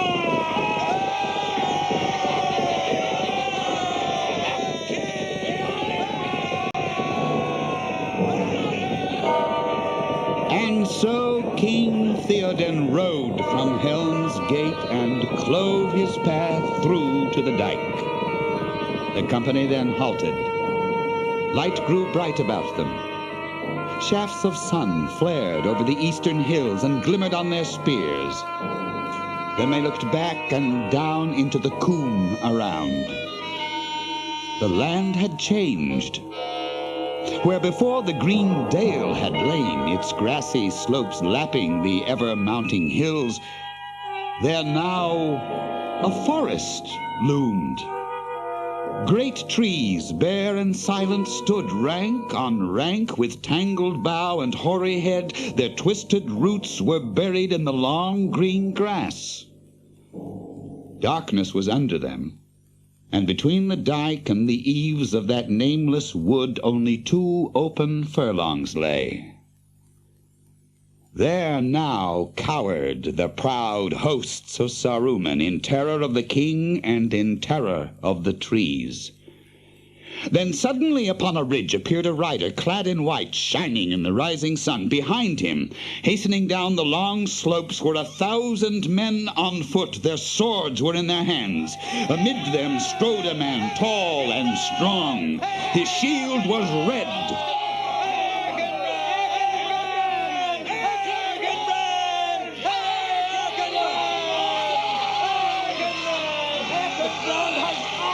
Behold, the white rider Gandalf is come again. Mithrandir, this is wizardry indeed. Come, I would look on this forest ere the spell changes.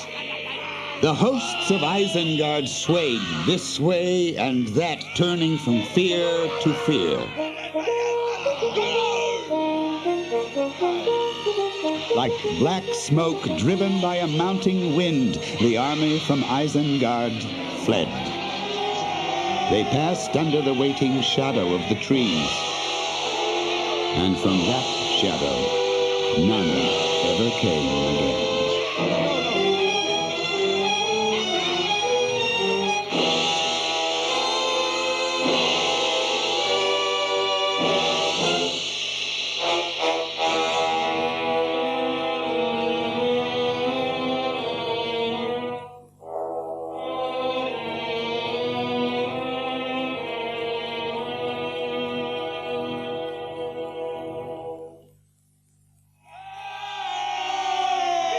Suddenly there was a great shout, and down from the dike came those who had been driven back into the caves. There came Eomer, and beside him walked Gimli the dwarf. He had no helm, and about his head was a linen band stained with blood. 42, Master Legolas! Alas, my axe is notched. The 42nd had an iron collar on his neck. How is it with you? You have passed my score by 1, but I don't grudge you the game. So glad am I to see you on your legs. Welcome, Eomer, sister son. Now that you are safe, I'm glad indeed. Ah, hail, Lord of the Mark. The dark night has passed and day has come again. But the day has brought strange tidings, and once more, Gandalf, you come in the hour of need and unlooked for. Unlooked for, I said that I would return and meet you here. But you did not name the hour, nor foretell the manner of your coming. Strange help you bring. You are mighty in wizardry, Gandalf the White. Oh, the trees? Nay, I see the wood as plainly as do you. But that's not a deed of mine. It's a thing beyond the counsel of the wise. Better than my design, and better even than my hope, the event has proved. No, it isn't wizardry, but a power far older, a power that walked the earth ere elf sang or hammer rang. And what may be the answer to your riddle? If you would learn that, you should come with me to Isengard. To Isengard? Yes, I shall return to Isengard, and those who will may come with me. There we may see strange things. I will come with you, if that is your counsel. I wish to speak with Sir Ruman as soon as may be now, but don't command many men to go with you, Theoden. We go to a parley, not to a fight. The sun was already drawing near the hills upon the west of the Coombe, when at last Theoden and Gandalf and their companions rode from the dike. The riders came to the wood, and there they halted. Horse and man they were unwilling to pass in.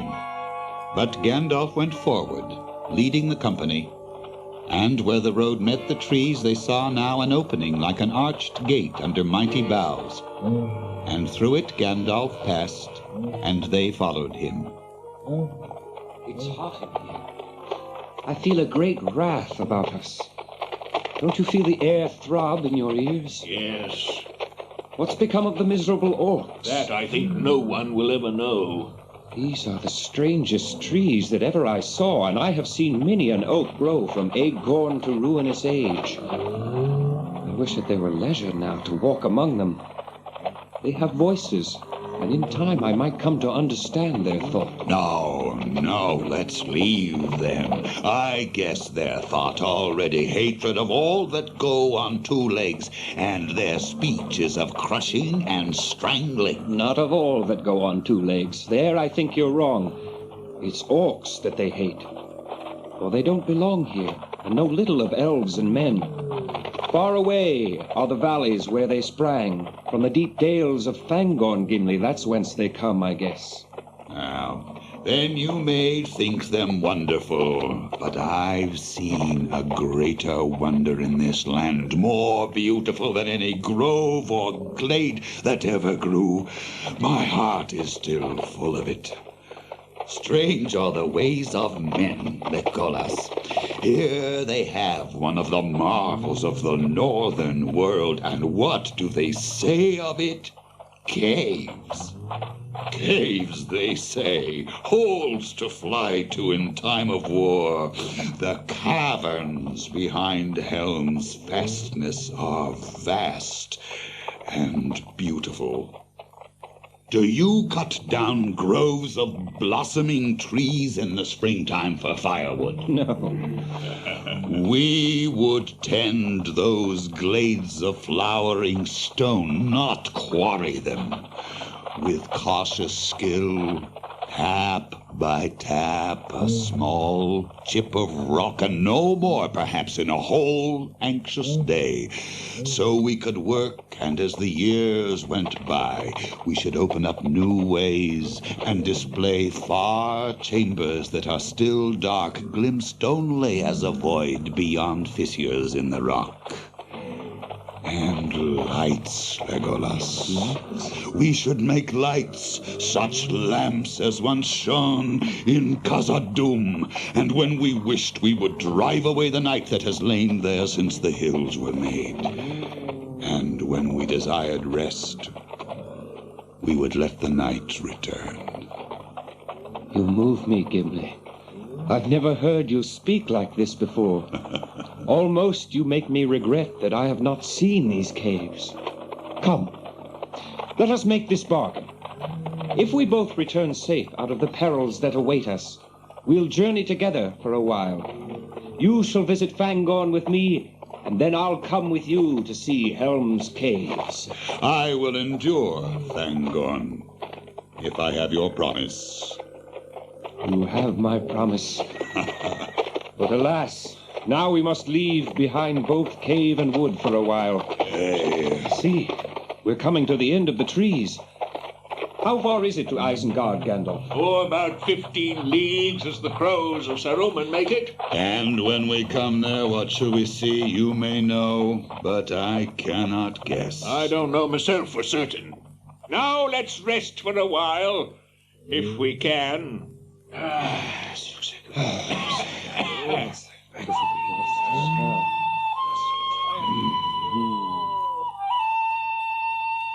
At dawn they made ready to go on.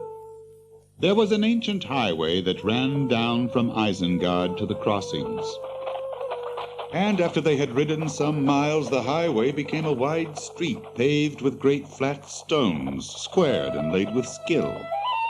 No blade of grass was seen in any joint. Deep gutters filled with trickling water ran down on either side. Suddenly a tall pillar loomed up before them. It was black, and set upon it was a great stone carved and painted in the likeness of a long white hand. Its finger pointed north. Not far now they knew that the gates of Isengard must stand. Now Gandalf rode to the great pillar of the hand which stood before the city gates. Forward to Isengard! The hand has changed even as you pass. It's stained now with dried blood. And its nails have turned red. Unheeding, Gandalf rode on into the mist, and reluctantly the company followed him. All about them now, as if there had been a sudden flood, wide pools of water lay beside the road. At last Gandalf halted and beckoned to them. See the doors of Isengard! They're hurled and twisted on the ground. And all about, stone cracked and splintered into countless jagged shards. Ruinous heaps of them. What does it mean? The arch there. What was a tunnel is broken open, and there are great rents and breaches torn in the cliffs. The towers about have been beaten into dust. If the great sea had risen in wrath and fallen on the hills with storm, it could have worked no greater ruin. See, the water steams. The power of Saruman has been overthrown. But how? They noticed close beside them a rubble heap, and suddenly they were aware of two small figures lying on it at their ease, grey-clad, hardly to be seen among the stones. There were bottles and bowls and platters laid beside them, as if they had just eaten well and now rested from their labor. One seemed asleep. The other, with crossed legs and arms behind his head, leaned back against a broken rock and sent from his mouth long wisps and little rings of thin blue smoke. Welcome, my lords, to Isengard. We're the door wardens. Merry is my name, and my companion, who, alas, is overcome with weariness, Get up, Pippin. Is Peregrine Took. The Lord Saruman is, within. But at the moment he is, closeted with one Wormtongue. Or doubtless he would be here to welcome such honourable guests. Doubtless he would. And was it Saruman that ordered you to guard his damaged doors and watch for the arrival of guests when your attention could be spared from plate and bottle? No, good sir. The matter quite escaped him. He has been much occupied. Our orders come from Treebeard, who has taken over the management of Isengard. Yeah. He commanded me to welcome the Lord of Rohan with fitting words. I've done my best. And what about your companions?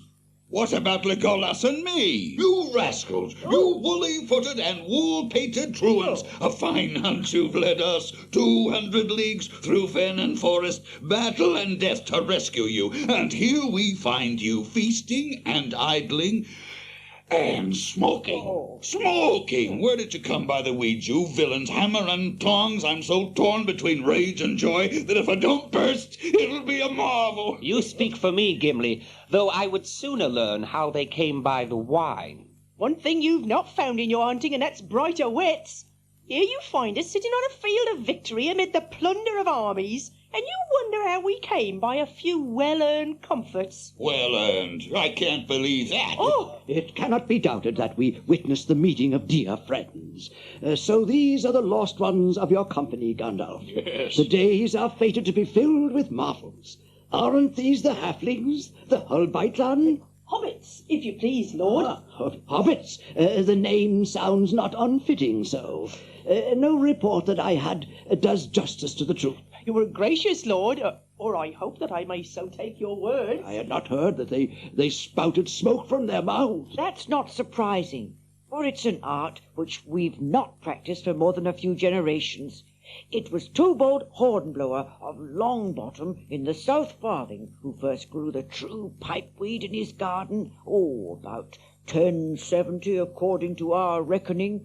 How Toby came by the plant is... Oh, you don't know your danger, Theoden. These hobbits will sit on the edge of ruin and discuss the pleasures of the table or the small doings of their fathers and great-grandfathers if you encourage them with undue patience. Where's Treebeard, Mary? Away on the north side, I believe. Ah. He went to get a drink of clean water. Well, Theoden, will you ride with me to find Treebeard? Must go round about, but it isn't far. When you see Treebeard, you'll learn much, for Treebeard is Fangorn. I will come with you. Farewell, my hobbits. May we meet again in my house. Come, Gandalf. That's the King of Rohan. Fine old fellow. Very polite.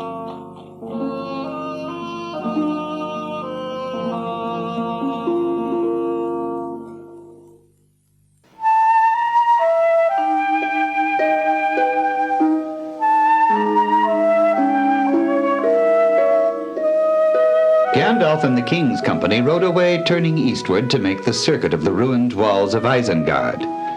But Aragorn, Gimli, and Legolas remained behind. Leaving their horses to stray in search of grass, they came and sat beside the hobbits.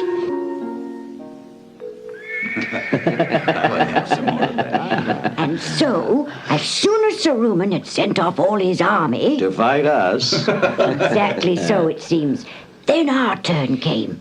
Treebeard put us down and went up to those gates over there and began hammering at the doors and calling for Saruman. Oh. There was no answer except arrows and stones from the walls.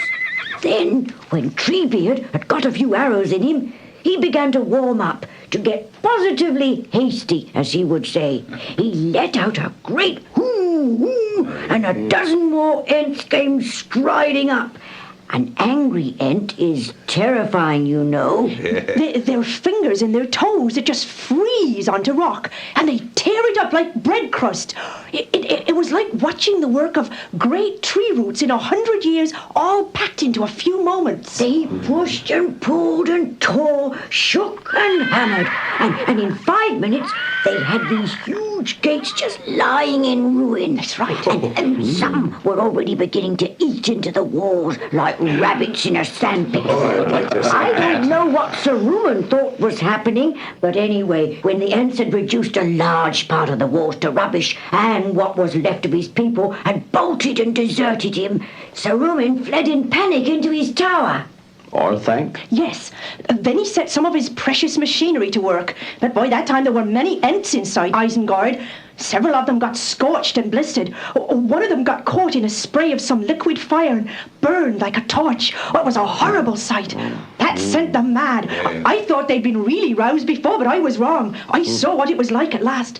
It was staggering. They roared and boomed and trumpeted until stones began to crack and fall at the mere noise of them. Pippin and I lay on the ground and stuffed our cloaks into our ears. That's right. Round and round, Orthanc, they went, striding and storming like a howling gale, breaking pillars, hurling avalanches of boulders down the shafts, tossing up huge slabs of stone into the air like leaves. And then suddenly a great horse came striding up like a flash of silver. It was getting dark, but I could see the rider's face clearly. It seemed to shine, and all his clothes were white. I just sat up, staring with my mouth open. I tried to call out, and I couldn't. There was no need. He halted just by us and looked down at us. Gandalf, I said at last, but my voice was a whisper. Hello, Pippin, he said. This is a pleasant surprise. Did he say that? No, indeed. Get up, you tomfool of a took. Where's Treebeard? I want him quick. That's all. That's all he said. And then what happened? It must have been about midnight when the Ents broke the dams and poured all the gathered waters through a gap in the wall down into Isengard itself. Saruman was probably choking and not laughing anymore, and that was the end of it all. Since then, the water's been sinking again. Wormtongue, you told Theoden that he was with Saruman. Now, how did he get there? Oh, yes, I forgot about him. He didn't get here till this morning. Treebeard came to give us the good news about the orcs, when suddenly we heard the sound of hoofs on the road. Treebeard rushed out to the gates and lifted the rider right out of his saddle. "Ho-hum," he said. "I was expecting you, Master Wormtongue," he said. "Gandalf got here first. Saruman is locked in his tower, and you can go there and give him all the messages that you can think of." He let Wormtongue go, and then when he saw the water around Orthanc, he wanted to leave. "You have only two choices now," says Treebeard, "to stay until Gandalf and Theoden return, or to cross the water into Orthanc." And Wormtongue put a foot into the water and then said he couldn't swim. So Treebeard pushed him in. I saw him crawling up the steps of the tower like a drowned rat. There's someone in the tower still. A hand came out and pulled him in. I wonder what Gandalf is doing now. Well, whatever evil was afoot is over now, I hope. Or else beyond our reach at present. Let's go and look around. You can enter Isengard now, Strider, if you want to. It's not a cheerful sight. They passed through the ruined tunnel and stood upon a heap of stones, gazing at the dark rock of Orthanc and its many windows. A menace still in the desolation that lay about it. There's Gandalf and Theoden and his men. Let's go and meet them. Walk warily. There are loose slabs that may tilt up and throw you down into a pit if you don't take care. I have now a last task to do before I go. I must pay Saruman a farewell visit. Dangerous and probably useless, but it must be done. Those of you who wish may come with me, but beware and don't jest. This isn't the time for it. I'll come. I wish to see him and learn if he really looks like you. And how will you learn that, Master Dwarf? Saruman could look like me in your eyes if it suited his purpose. And are you wise enough to detect all his counterfeits? Well, we shall see, perhaps. What's the danger? Will he shoot at us and pour fire out of the windows? Or can he put a spell on us from a distance? The last is most likely if you ride to his door with a light heart. but there's no knowing what he can do or may choose to try. A wild beast cornered isn't safe to approach, and Saruman has powers you don't guess. Beware of his voice. Forward! Hey.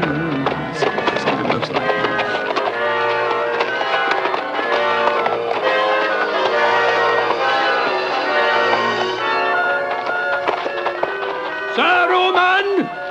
Saruman! Come forth! Who is it? What do you wish? I know that voice, and I curse the day when I first listened to it. Go and fetch Saruman, since you have become his footman, Wormtongue. And don't waste our time. So we wait. Hush. Well, why must you disturb my rest? Will you give me no peace at all by night or day? Aye, like and yet unlike. But come now. Two at least of you I know by name. Gandalf I know too well to have much hope that he seeks help or counsel here.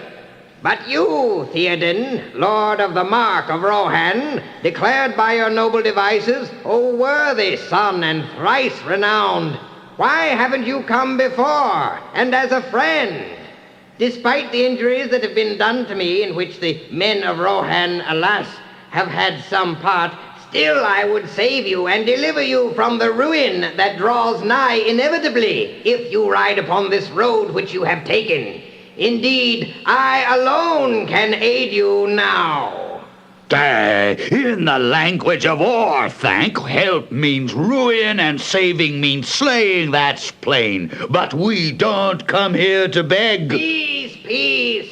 I don't speak to you yet, Gimli glowing sun. But what have you to say, Theoden King? Will you have peace with me and all the aid that my knowledge founded in long years can bring? Lord, hear me.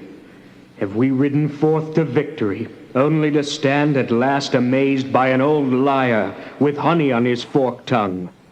I say, Theoden King, shall we have peace and friendship, you and I? It is ours to command. We will have peace. Yes, we'll have peace when you and all your works have perished, and the works of your dark master to whom you would deliver us. You are a liar, Saruman, and a corrupter of men's hearts. You hold out your hand to me, and I perceive only a finger of the claw of Mordor, cruel and cold. When you hang from a gibbet at your window for the sport of your own crows, I will have peace with you and Orthanc. So much for my house. I don't need to lick your fingers. Turn elsewhither. But I fear your voice has lost its charm. Gibbets and crows, dotard, what is that house of yours but a thatched barn where brigands drink in the reek and their brats roll on the floor among the dogs? But you, Gandalf, for you at least I am grieved, feeling for your shame. How comes it that you can endure such company? For you are proud, Gandalf, and not without reason, having a noble mind, and eyes that look both deep and far. Even now won't you listen to my counsel? Yes, yes. What have you to say that you didn't say at our last meeting? Or perhaps you have things to unsay. Unsay? Yes. Unsay? I endeavored to advise you for your own good, but you scarcely listened.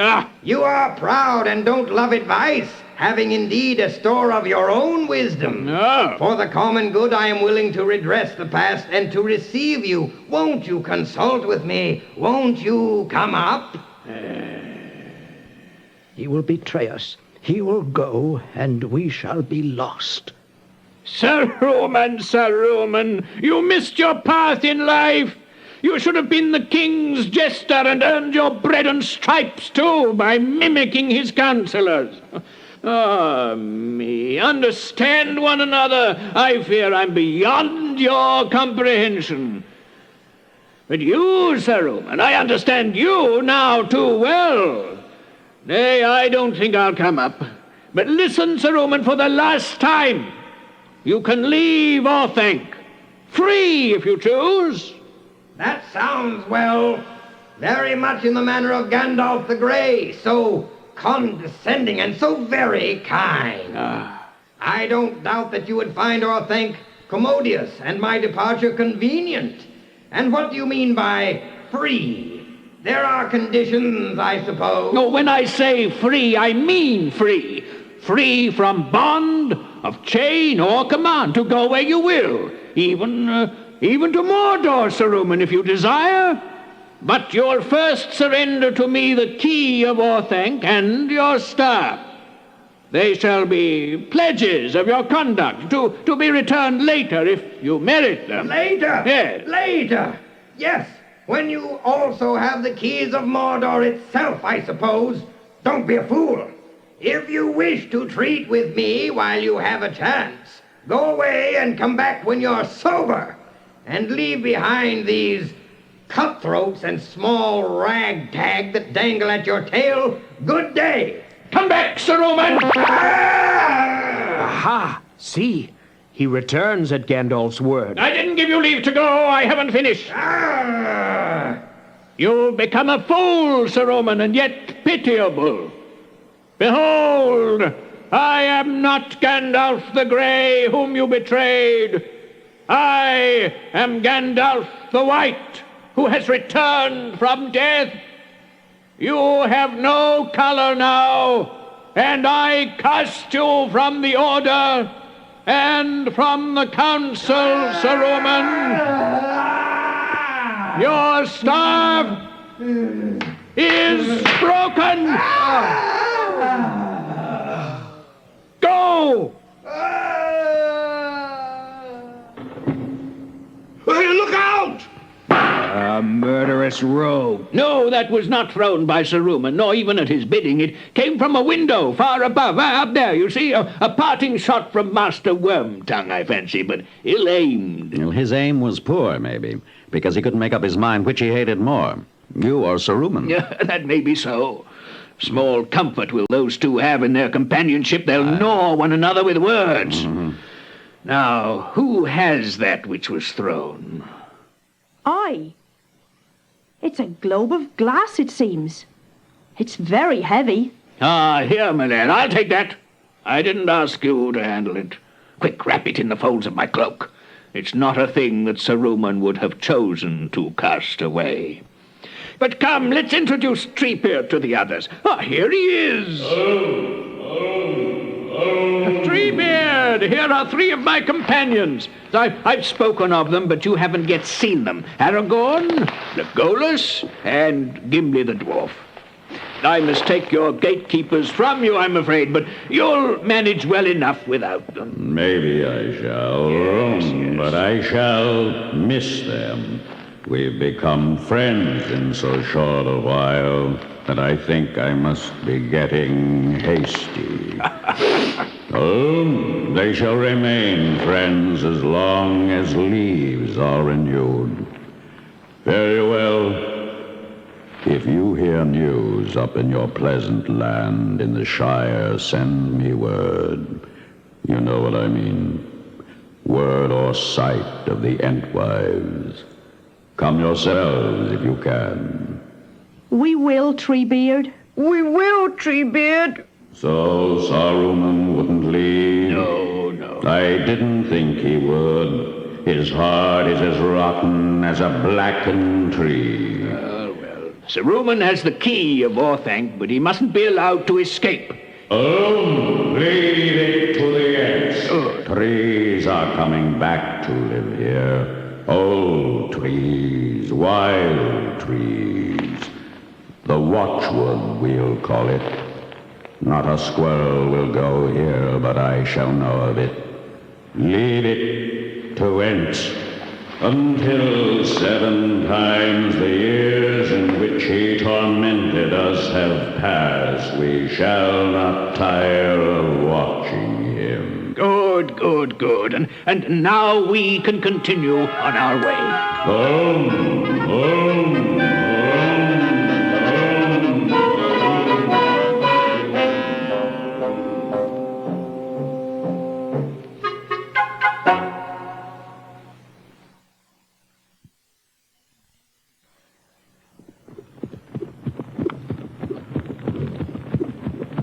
Are we riding far tonight? Oh, a most unquenchable hobbit. We'll ride for a few hours gently until we come to the end of the valley. Tomorrow we must ride faster. I thought we'd won the battle. Yes, we won, but only the first victory, and that in itself increases our danger. There was some link between Isengard and Mordor which I haven't yet fathomed. How they exchanged news, I'm not yet sure. The eye will be looking impatiently towards Rohan. The less it sees, the better. At last they halted.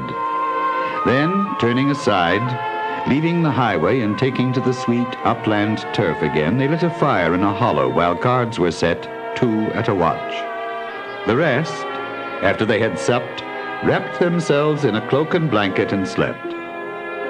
Mary was sleepy, but Pippin now seemed curiously restless.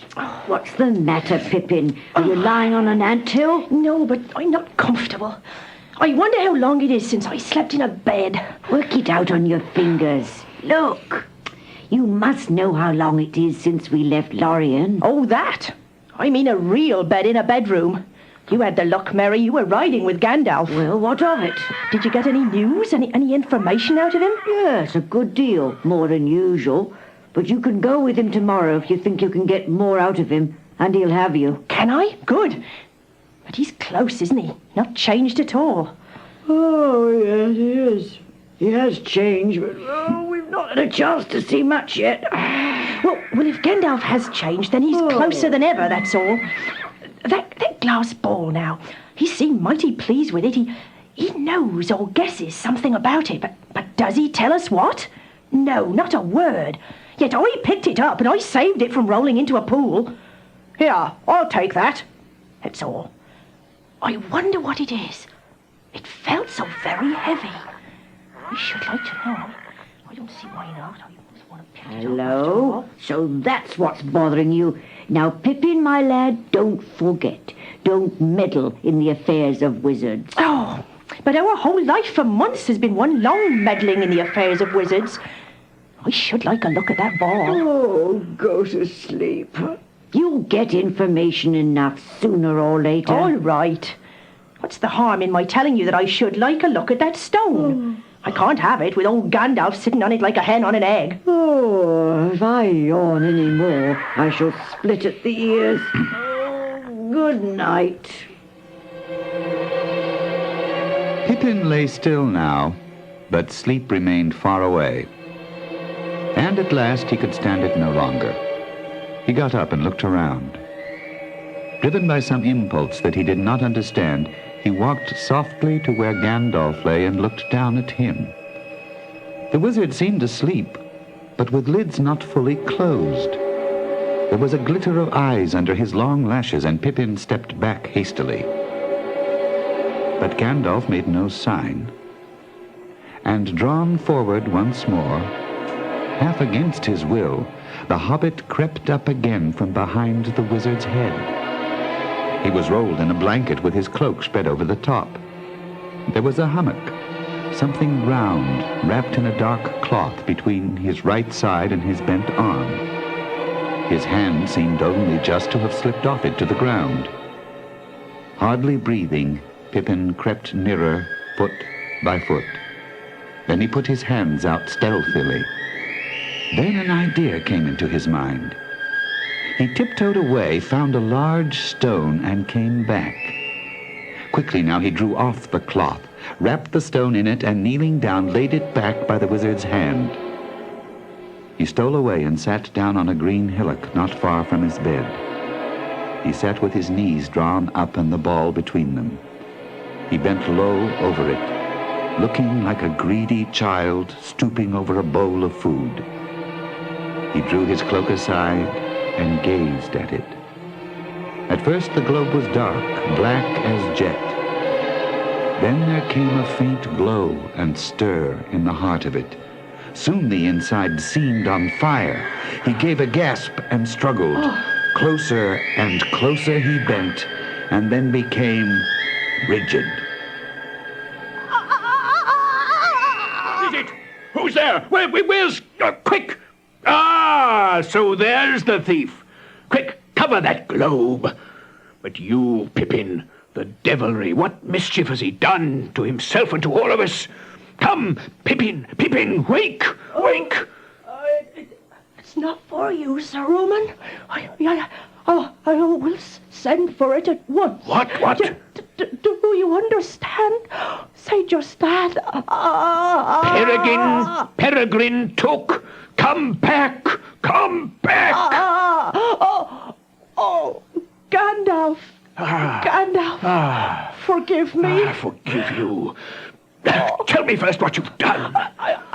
I took the ball and looked at it. I saw things that frightened me. Yes. And I wanted to go away, but I couldn't.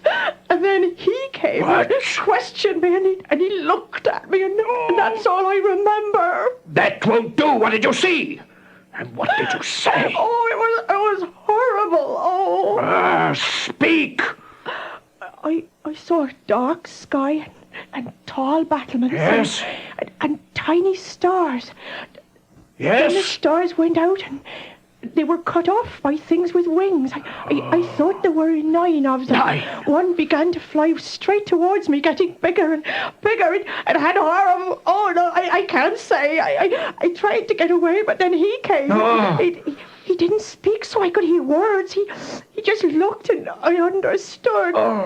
So you have come back. Why have you neglected to report for so long? Who are you? Speak. Who are you? Hobbit. What? Wait. We shall meet again soon. Tell Saruman that this dainty is not for him. I will send for it at once. Do you understand? Say just that. A hobbit. A hobbit. A hobbit. I don't remember anything else. Look at me, Pippin. Look at me. All right.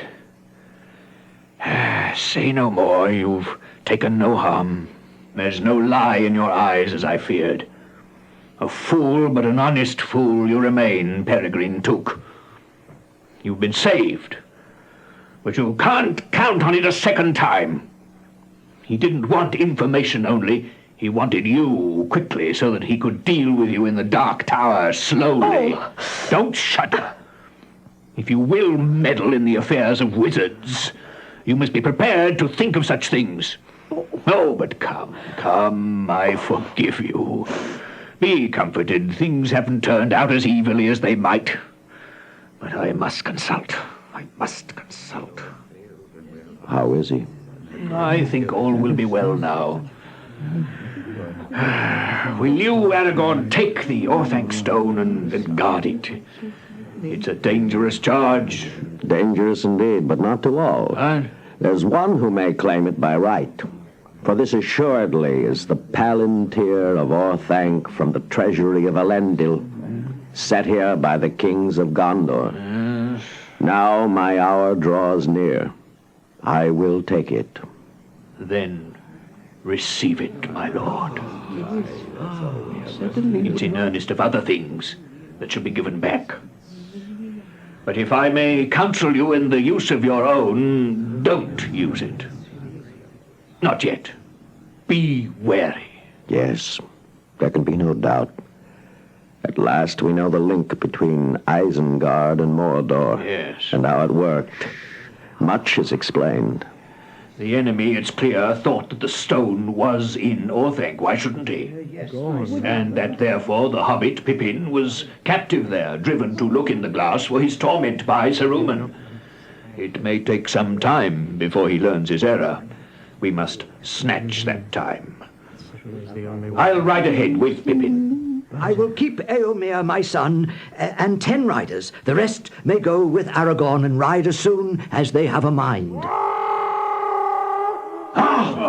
Nazgul, a messenger of Mordor.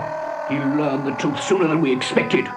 The storm is coming. The Nazgul have crossed the river. Ride! Ride! Wait not for the dawn! Let not the swift wait for the slow! Ride! Here! Pippin up with Gandalf there on Shadowfax. Farewell! Away, Shadowfax!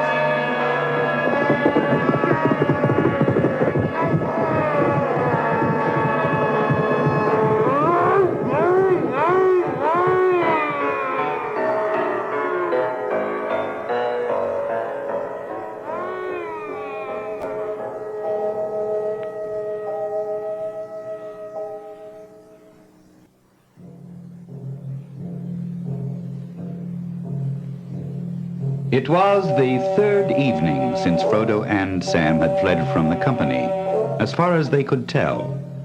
They had almost lost count of the hours during which they had climbed and labored among the barren slopes and stones of the hills. Yet on the whole, they had worked steadily eastward to find a way to the outer edge of this strange, twisted knot of hills. Always they found its outward faces sheer, high, and impassable, frowning over the plain below. Beyond the tumbled skirts lay livid, festering marshes where nothing moved and not even a bird was to be seen. What a fix! That's the one place in all the lands we've ever heard of that we don't want to see any closer. And that's the one place we're trying to get to. And that's just where we can't get nohow. We can't get down. And if we did get down, we'd find all that green land a nasty bog, I'll warrant. Phew! Ugh! Can you smell it? Yes, Sam, I can smell it. Mordor. If I must go there, I wish I could come there quickly and make an end. Well, we must find a more sheltered spot, and perhaps another day will show us a path. Or another, and another, and another. We've come the wrong way. I wonder. It's my doom, I think, to go to that shadow yonder so that a way will be found. What food have we got left? Only those, what do you call them? Lembas, Mr. Frodo? They're better than nothing by a long bite. But I wish for a change. Half a mug of beer would go down proper.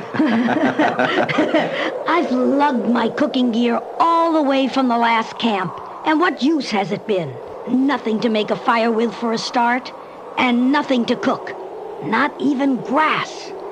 Did you see them eyes again, Mr. Frodo? No, I've heard nothing and seen nothing for 2 nights now. Nor me. Those eyes did give me a turn. But perhaps we've shaken him off at last. The miserable stinker. Gollum. I'll give him Gollum in his throat if I ever get my hands on his neck. I wish we could be rid of him for good. So do I, Sam. But he's not my chief trouble. I wish we could get away from these hills.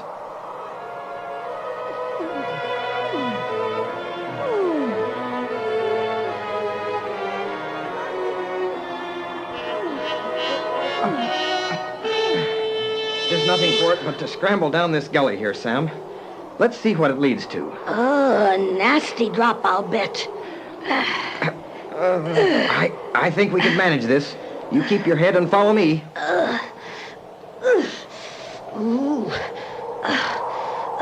I don't know how you can be so sure. Now don't you follow till I come back or call.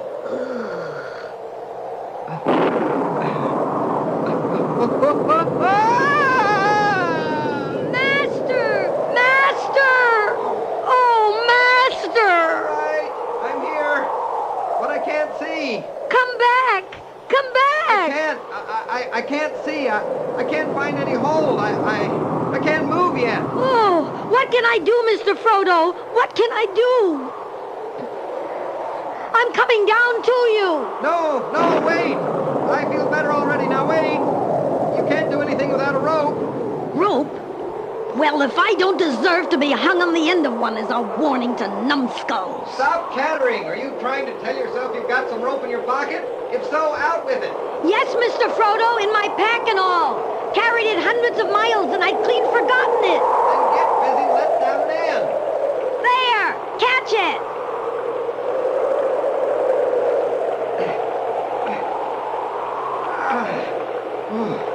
I'd have been half drowned down there or washed clean off. What a piece of luck you had that rope. How long is your rope, I wonder? 5, 10, 20, 30 ells. Who'd have thought it? If the storm passes before nightfall, I'm going to try it. I won't spend a moment longer than I need, stuck up on this edge with the eyes of the dark country looking over the marshes.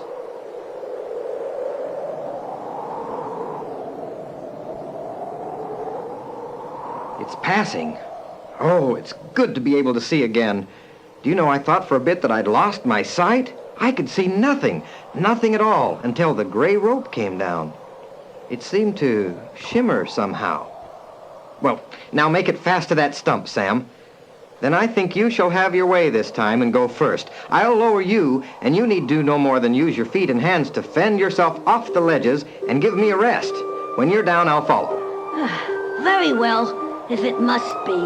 Let's get it over.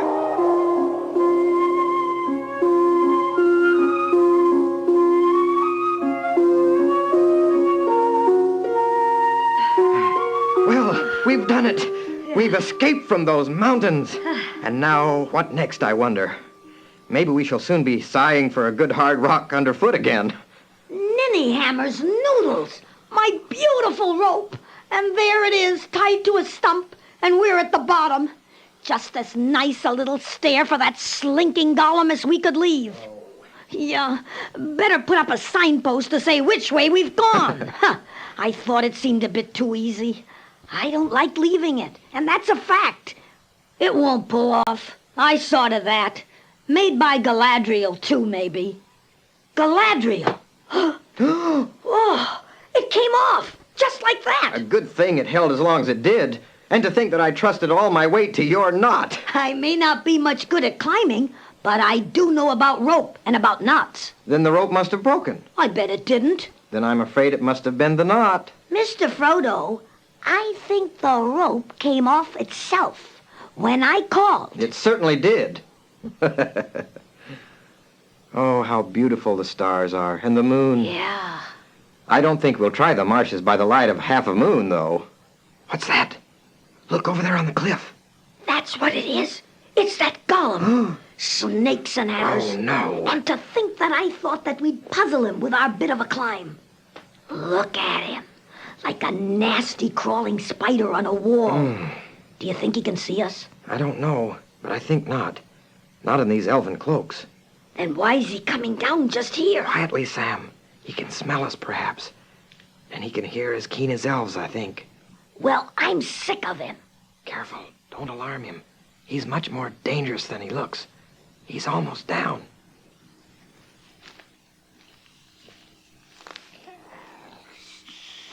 Precious, my precious, more haste, less speed. Mustn't risk, our neck must be precious now, precious column. Where is it? Where is it, my precious, my precious? It's ours, it is, and we want it. The thieves, the filthy little thieves. Where are they with my precious? Curse them, we hate them. It doesn't sound as if he knew we were here, does it? And what's his precious? Does he mean the... Huh? Shh, he's getting nearer now.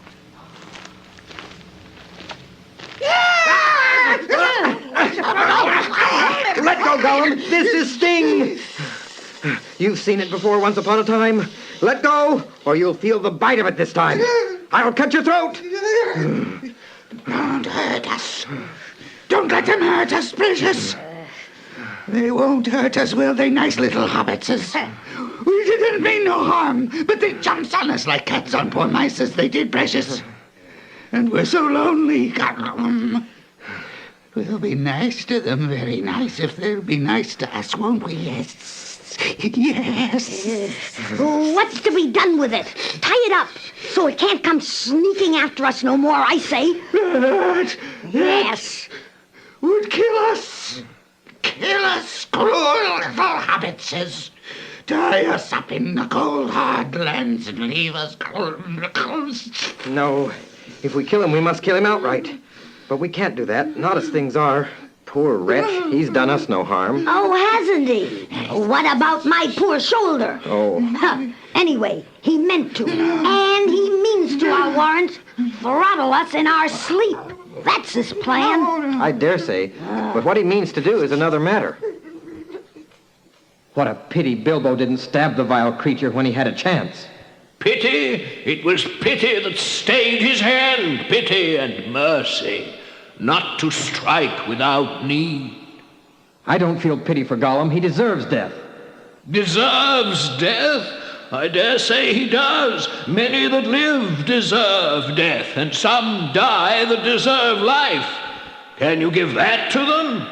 Then be not too eager to deal out death in the name of justice, fearing for your own safety. Even the wise can't see all ends. Hobbits won't kill us. Nice hobbits. No, we won't. But we won't let you go either. You're full of wickedness and mischief, Gollum. And one good turn deserves another. Yes, yes indeed. Nice hobbits. We'll come with them. Find the safe paths in the dark. Yes, we will. And where are they going in these cold, hard lands? We wonders, yes, we wonders. You know that, or you guess well enough, Smeagol. We're going to Mordor, of course. And you know the way there, I believe. We guessed. Yes, we guessed. And we didn't want them to go, did we? No, precious. Not the nice hobbits. Ashes. Ashes and dust and thirst there. And pits and orcs. Thousands of orcs, says nice hobbits, mustn't go to those places. So you have been there, and you're being drawn back there, aren't you? Yes. No. Once, by accident it wasn't it, precious? Yes, by accident. But we won't go back. No. Get up. Now. Can you find a path easier by day or by night? We're tired, but if you choose the night, we'll start tonight. The big lights hurts our eyes, they do. Not under the white face. Not yet. It will go behind the hills soon, yes. Rest a bit first, nice hobbits. Then sit down and don't move. The hobbits seated themselves beside Gollum, one on either side with their backs to the stony wall. Shadows fell down from the hills, and all grew dark before them. No one stirred. Suddenly, with startling agility, straight off the ground, Gollum bounded forward into the darkness. But that was just what Frodo and Sam had expected. Got you! And where were you off to in the cold, hard lands, Mr. Gollum? All we need is something to keep a hold on him. We want him to walk. Tie one end of the rope to his ankle and keep a grip on the other end. Here. Here goes then. It hurts! It hurts us! It freezes, it bites! The elves twisted it, curse them! Nasty, cruel hobbits! That's why we tries to escape, of course it is, precious. Take it off us! It hurts us! No, I won't take it off you. Not unless... Yes, not unless there is any promise you can make that I can trust. We will swear to do what he wants, yes. Swear? Smeagol will swear on the precious. On the precious? How dare you? Think. One ring to rule them all, and in the darkness bind them. Would you commit your promise to that, Smeagol? It will hold you, but it's more treacherous than you are. It may twist your words. Beware. On the precious, on the precious. And what would you swear? To be very, very good. Smeagol will swear never to let him have it. Never. Smeagol will save it, but he must swear on the precious. No, not on it. All you wish is to see it and touch it, if you can. Though you know it would drive you mad. Not on it. Swear by it, if you will. For you know where it is. Yes, you know, Smeargol. It is before you. Down, down now. Speak your promise. We promises, yes. I promise I will serve the master of the precious. Good master. Good Smeargol.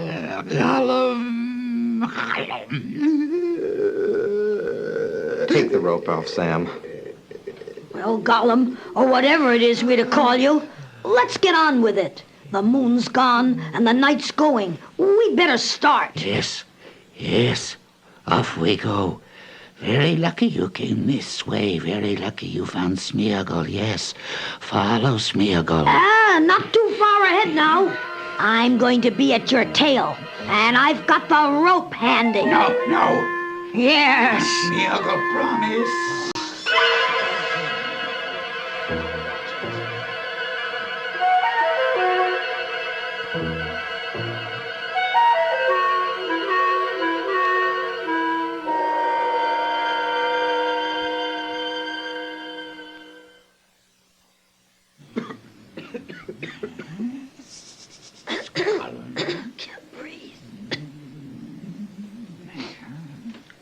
In a chill hour, they came to the end of a watercourse. On either side and in front, wide fens and mires now lay, stretching away into dim half-light. Mists curled and smoked from dark and noisome pools. The reek of them hung stifling in the still air. Far away, now almost due south, the mountain walls of Mordor loomed like a black bar of rugged clouds floating above a dangerous fog-bound sea. Oh, how do we shape our course now, Smeargol? Must we cross these evil-smelling fens? No need at all. Not if hobbits want to reach the dark mountains and go see him very quick. But Smeargol has used his eyes since he was there. Eyes and feet and nose. I know other ways, more difficult, not so quick, but better. If we don't want him to see, follow Smeargol. He can take you through the marshes, through the mists, nice thick mists. Follow Smeargol very carefully, and you may go a long way, quite a long way, before he catches you. Yes, perhaps. So after a brief rest, they set out again and were soon lost in a shadowy, silent world, cut off from all view of the lands about, either the hills that they had left or the mountains that they sought. They went slowly in single file, Gollum, Sam, Frodo. The only green was the scum of livid weed on the dark, greasy surfaces of the sullen waters. Dead grasses and rotting reeds loomed up in the mists like ragged shadows of long-forgotten summers.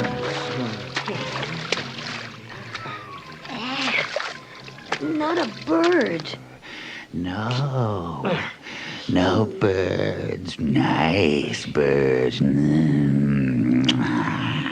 There are snakes as worms as things in the pools. Lots of things, lots of nasty things, but no birds. It's getting darker. What are these lights? Gollum, they're all around us now. Are we trapped? What are they? Yes, they're all around us, the tricksy lights. Can candles of corpses. Yes, yes, don't you heed them. Don't look, don't follow them. Where's the master? Come, Mr. Frodo. Don't look at them. All right, I'm coming.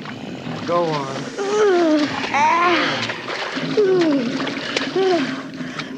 There's dead things. Dead faces in the water. Dead faces.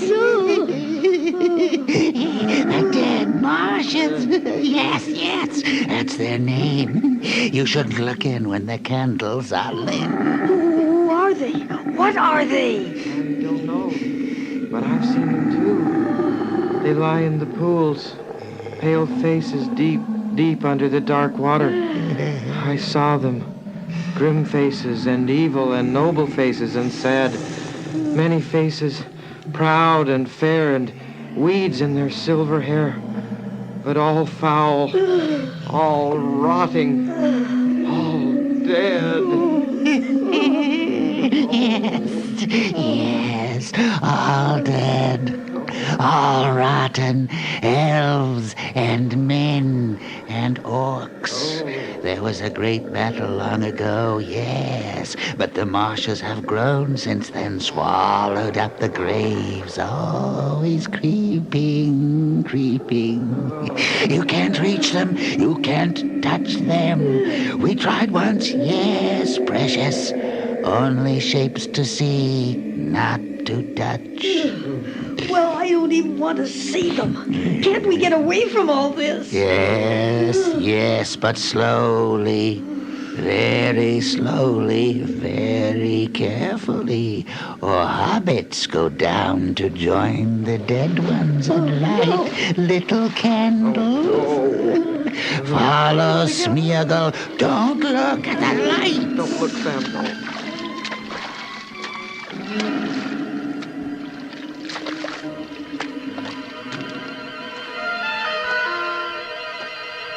It was late at night when at length they reached firmer ground again. Then suddenly, all three halted, stiffening and listening.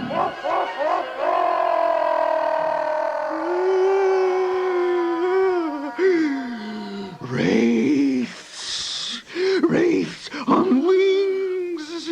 The precious is the master. They see everything, everything. Nothing can hide from them. Curse the white face, and they tell him everything. He sees, he knows. Gollum, Gollum.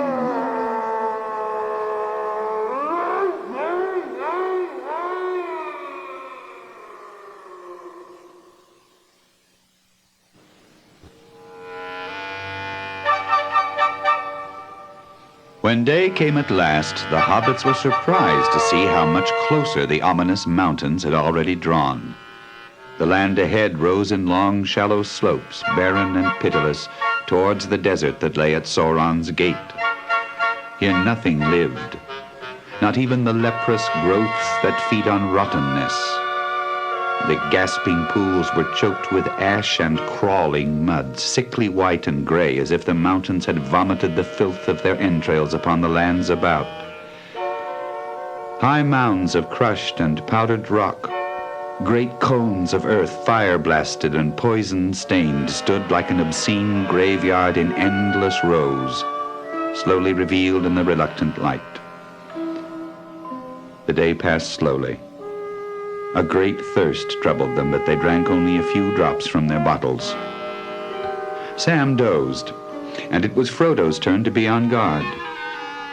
He lost count of time, hovering between sleeping and waking, until forgetfulness came over him. Yes, must take it. They'll wake too quick and kill us. Oh, we wants it, though. Not yet. Not yet. Perhaps not. Yes, yes. She might help. She might. Yes. Oh, no, no, not that way. But we want it. What's the time, Gollum? Nice hobbits, nice sleepy heads, yes, sleepy heads, but it's evening again. Dusk is creeping, time to go. Mr. Frodo, come. Time to go, sir. Oh, yes. I feel somehow glad and lighter of heart after I sleep. Nice, master. Nice, master. Come, Gollum. You have guided us well and faithfully. This is the last stage. Bring us to the gate, and then you may go where you wish. Only not to our enemies. To the gate, eh? To the gate, Master says? Yes. But when we get closer, we'll see, perhaps. It won't look nice at all. Oh, no. Oh, no. I'll go on with you. Let's get it over. Stop. It comes again! Three times! 3 times is a threat. They feel us here. They feel the precious. The precious is their master. We cannot go further this way. It's no use. No. Now, Gollum, I command you, lead us forward. That's better.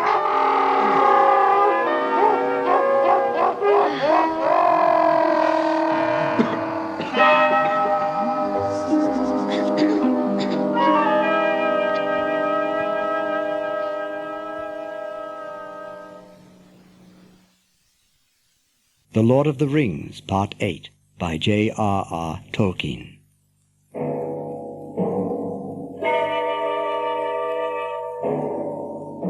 Across the mouth of the pass from cliff to cliff, the Dark Lord had built a rampart of stone.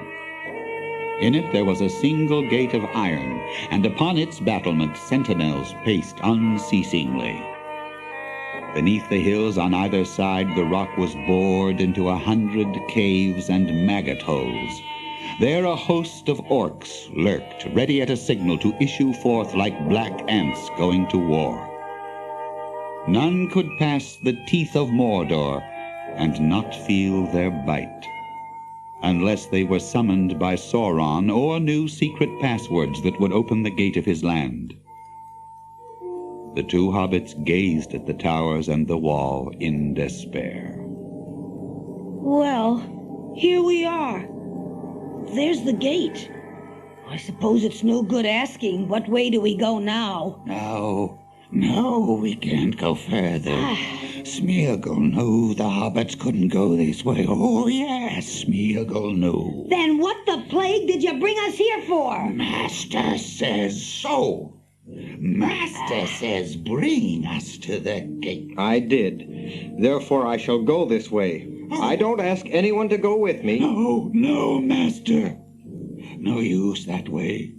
Don't take the precious to him. He'll eat us all. If he gets it, he'll eat the world. Keep it. Nice, Master, and be kind to Smeagol.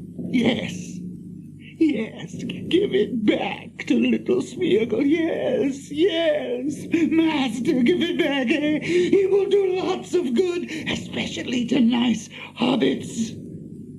Hobbits, go home. Don't go to the cave. I am commanded to go to the land of Mordor, and therefore I shall go. If there's only one way, then I must take it. There's another way. Not this way, Master. Another way, darker, more difficult to find, more secret, but Smeagol knows it. Let Smeagol show you. Another way? Yes, indeed. There was another way. Smeagol found it. Let's go and see if it's still there. You haven't spoken of this before. No, Master, no. Master didn't ask. So Smeagol does not want to lose nice Master, and he promised. Master made him promise to save the precious, but Master is going to take it to him. straight back to the Black Hand, if master will go this way. So Smeagol must save them both. Nice master.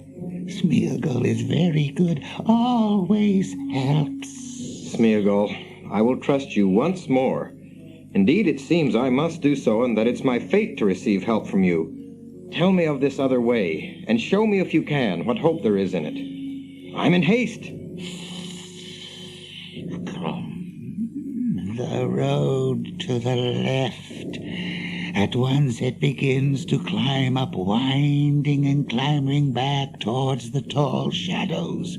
When it turns round the rock, you'll see it, and you'll want to hide. See it? See what? What will you see? The old fortress, very old, very horrible now. Oh, how will that help us? That road will be guarded as close as this. The tower isn't empty, is it? Oh, no. Not empty.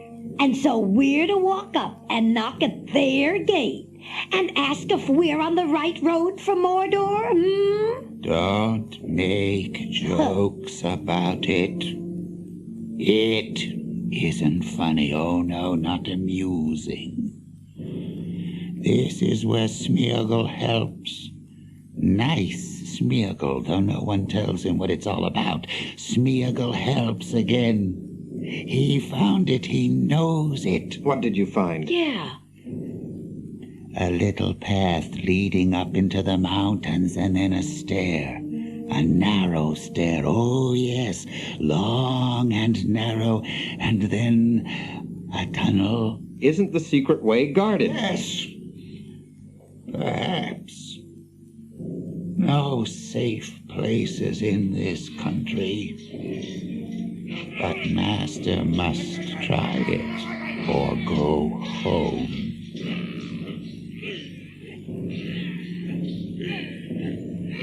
What's that? More men moving to Mordor. We haven't seen men like these before. Soon all the people will be inside. Were there any elephants? No, no elephants. What are elephants? Oliphant am I, biggest of all, huge, old, and tall. If ever you'd met me, you wouldn't forget me, and I never lie. That's a rhyme we have in the Shire. Oh, no elephants. Well, Smeagol, the other way may turn out to be the best. I will come with you. Good master, wise master, nice master. Then rest now, nice hobbits, under the shadow of the stones, close under the stones. Rest and lie quiet till the yellow face goes away. Then we can go quickly. Soft and quick as shadows we must be.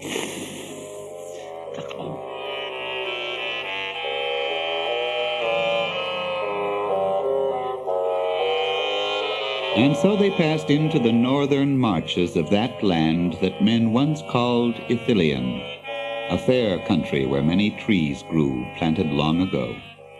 Groves and thickets of tamarisk and pungent terebinth were there, and junipers and myrtles, marjorams and new sprouting parsleys. As the travelers walked, they brushed their way through bush and herb, and sweet odors rose about them.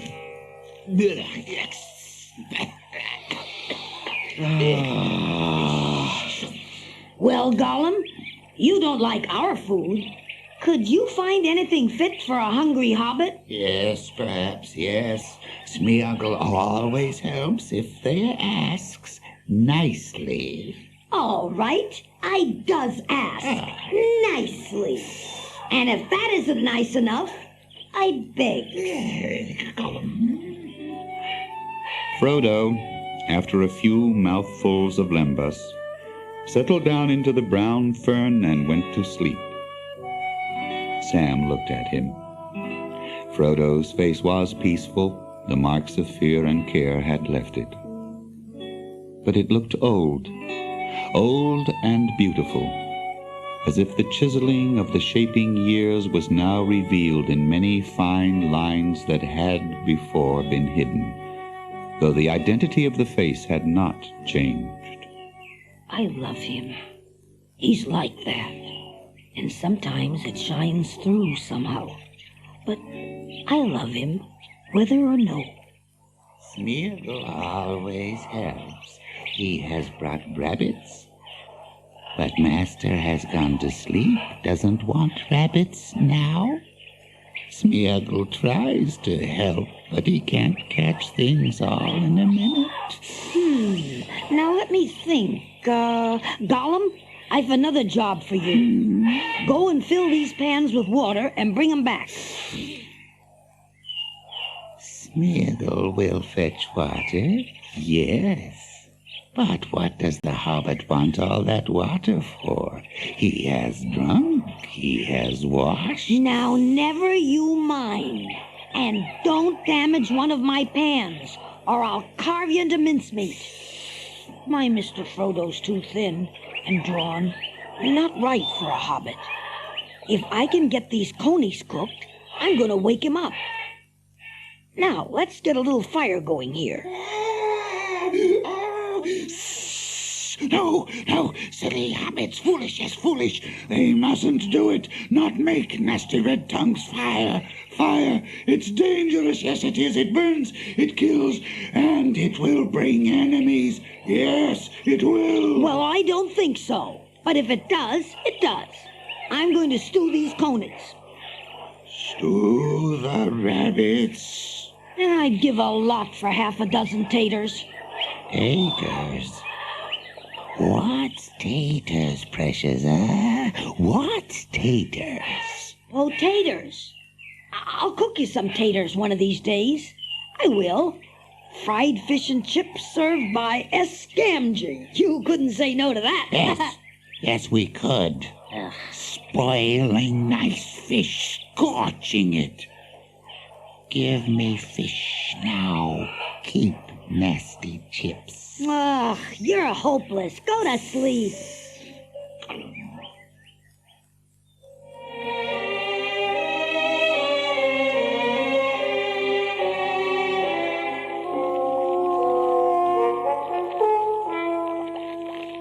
There now. Mr. Frodo. Mr. Frodo. Huh? Sir. Oh, Sam. Oh. Not resting? Is anything wrong? What's the time? About a couple of hours after daybreak. You should have been resting, Sam. But I do feel hungry. I can smell it from here. What have you stewed? A present from Smeagol. A brace of young conies. Mr. Frodo, did you hear a whistle and what sounded like an answer? Here's where the smoke came from. We have it in a trap. Then we shall learn what kind of thing it is. If the men were astonished by what they saw, their captives were even more astonished. 4 tall men stood there. 2 had spears in their hands, 2 had great bows of almost their own height and great quivers of long green-feathered arrows. At once Frodo thought of Boromir, for these men were like him in stature and bearing and in their manner of speech. What have we found? Not orcs. Elves? Nay, not elves. Elves are wondrous fair to look upon, or so 'tis said.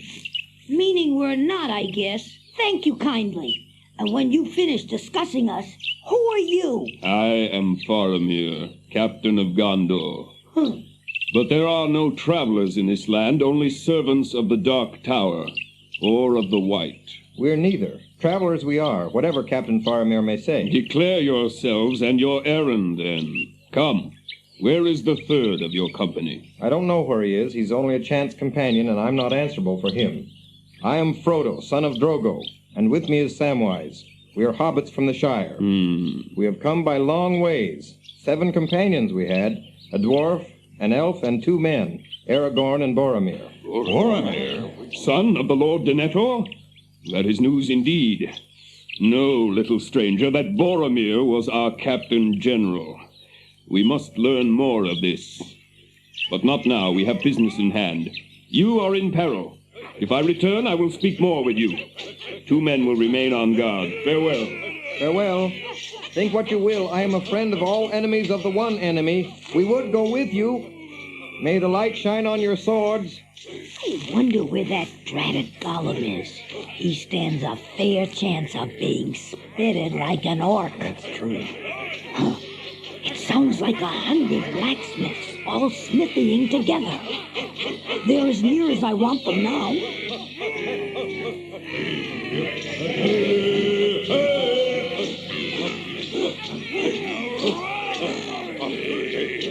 Look! An elephant. An elephant it was. So there are elephants. And I've seen one. What a life. But no one at home will ever believe me. Well, if that battle's over, I'll have some sleep. Good night, Sam.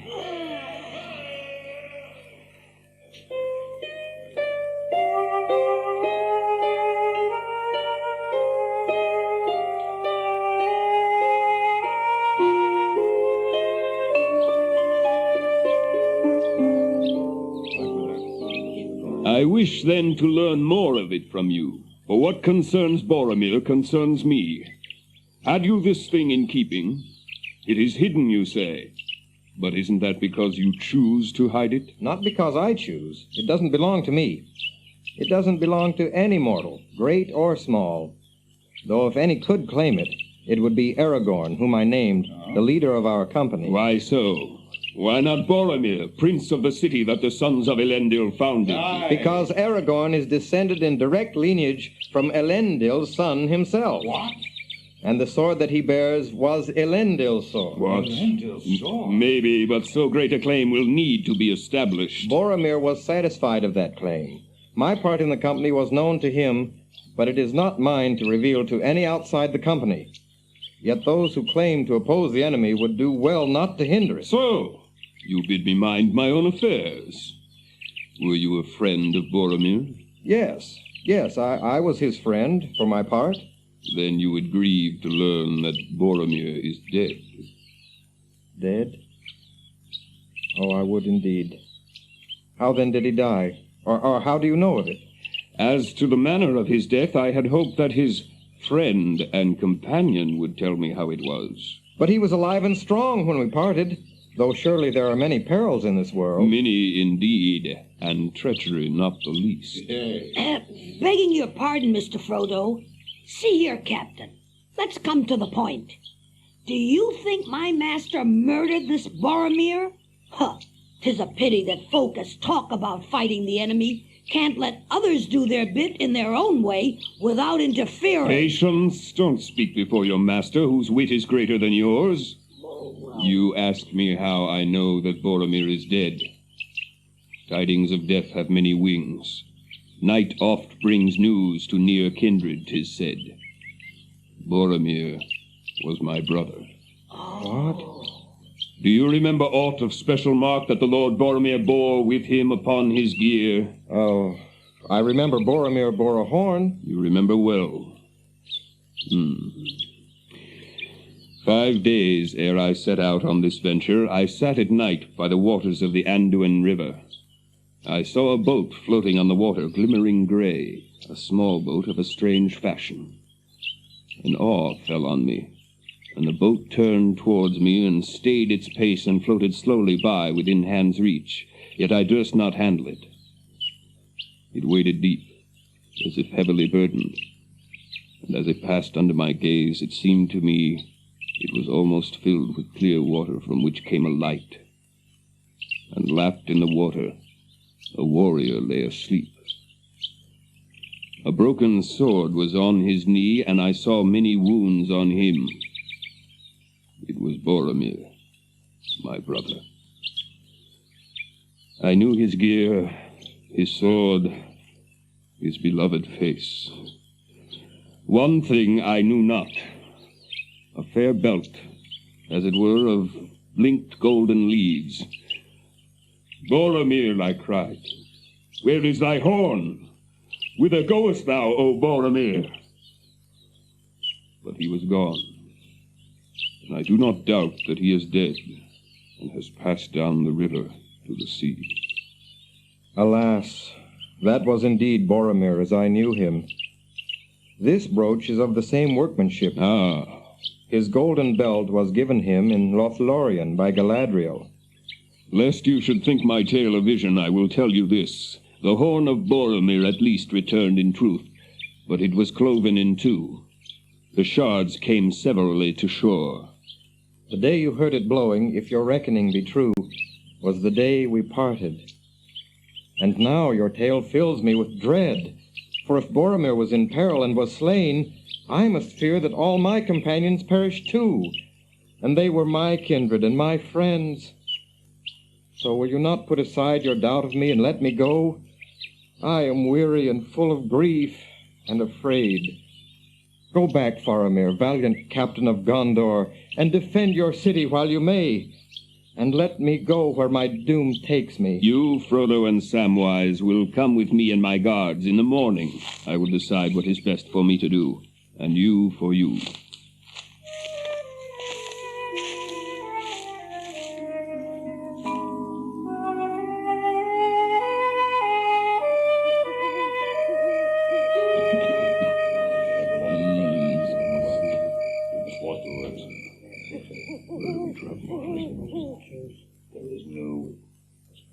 You were not wholly frank with me, Frodo. I told you no lies, and of the truth all I could. Clearly some mighty heirloom was the cause of contention in your company. Do I not hit near the mark? Near, but not in the gold.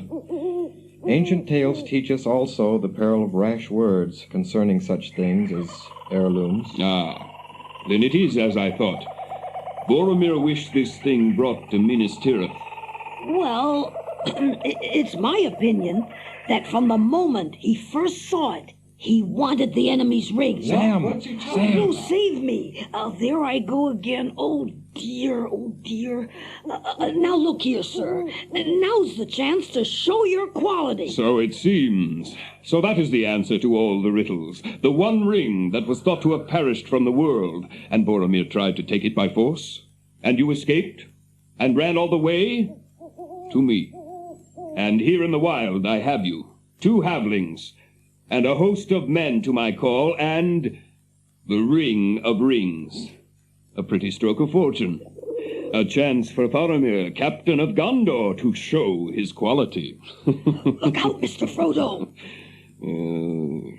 Alas for Boromir. It was too sore a trial.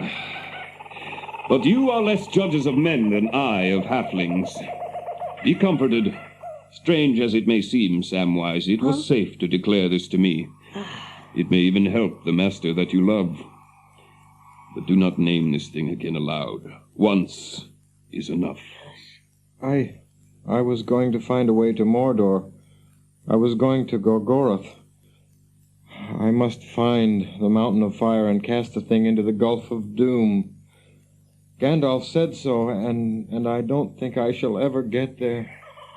Oh. Help here! Oh, Mr. Frodo! Oh, my master's fainted! No, he's only asleep. Well, good night then, Captain, my lord. You took the chance, sir.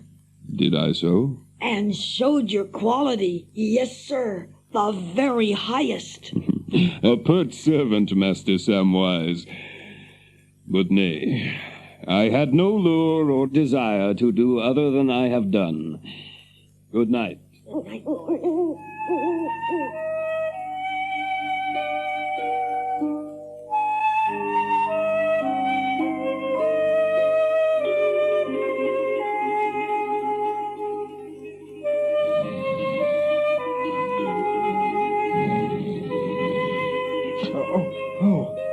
Who's that? There's nothing to fear, Frodo.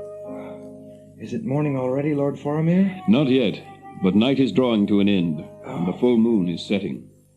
Will you come and see it? There is a matter on which I desire your counsel. Ooh, I will.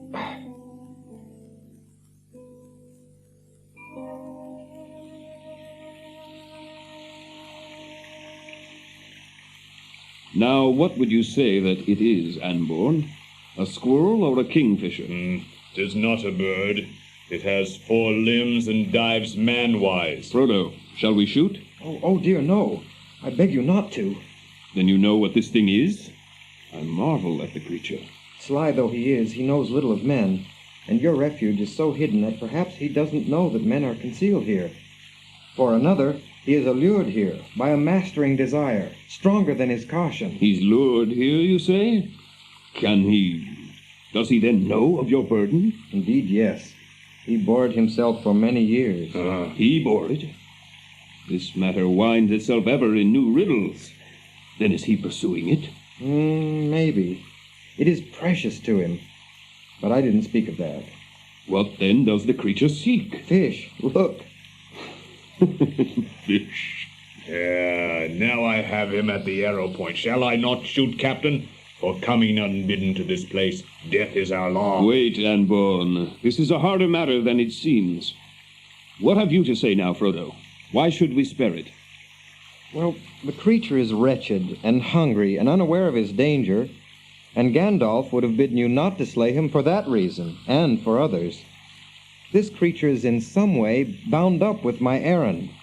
Until you found us and took us, he was my guide. Your guide? I would do much for you, Frodo, but this I cannot grant. To let this sly wanderer go free at his own will from here. Well, let me go down quietly to him. Shoot me, at least, if I fail. I shan't run away. Then be swift. Anborn, go softly. The thing has a nose and ears. Give me your bow. There are bowmen at hand, though you may not see them.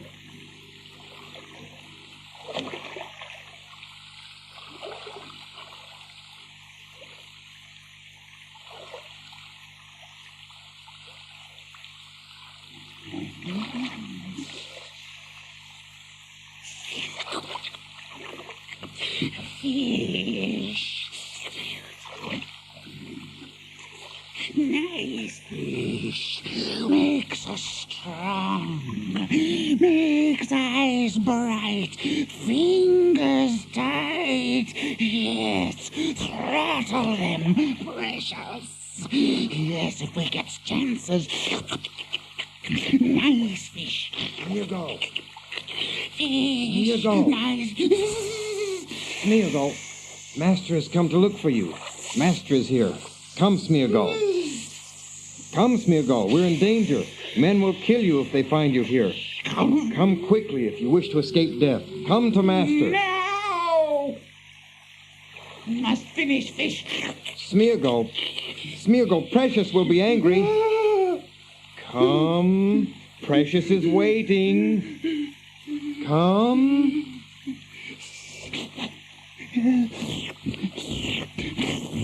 Nice, Master. Nice habit. Come back to poor Smeagol. Good Smeagol comes.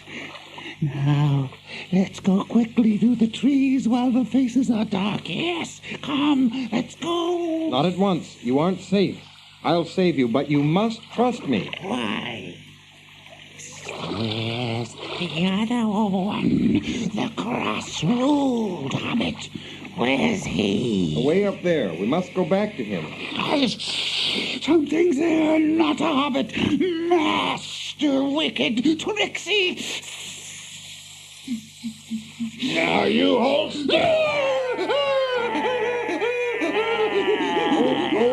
We'll stick you as full of pins as a hedgehog. Hold still. Easy, easy. He has no strength to match you. Don't hurt him. They won't hurt you, Smeagol, and you shall come to no harm. Not unless they kill me, too. Trust Master.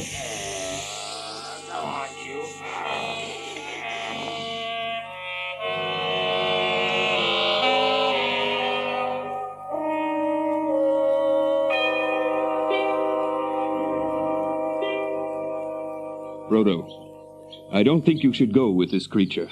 Malice eats it like a canker. And there is some dark terror that dwells in the passes. If Cirith Ungol is named, masters of lore will blanch and fall silent. 9 lords there were. The enemy devoured them. Living ghosts they will become, terrible and evil. To them he gave the rings of power, and after the return of their master they grew strong and dwelt in the citadel. The 9 riders issued forth from the gates of horror, and we could not withstand them. Don't approach their citadel. It is a place of sleepless malice, full of lidless eyes. Don't go that way. Would you have me come to Gondor with this thing, the thing that drove your brother mad with desire? What spell would it work in Minas Tirith? Shall there be 2 cities grinning at each other across a dead land filled with rottenness? I would not have it so. Since Gandalf is gone, I must take such paths as I can find, and there is no time for long searching. It is a hard doom and a hopeless errand. But remember my warning. Beware this guide, Smeagol. He has done murder before now. I read it in him. So, we meet and part, Frodo, son of Drogo. I do not hope to see you again on any other day under this sun. But you shall go now with my blessing upon you, and upon all your people. Farewell. Farewell, my lord.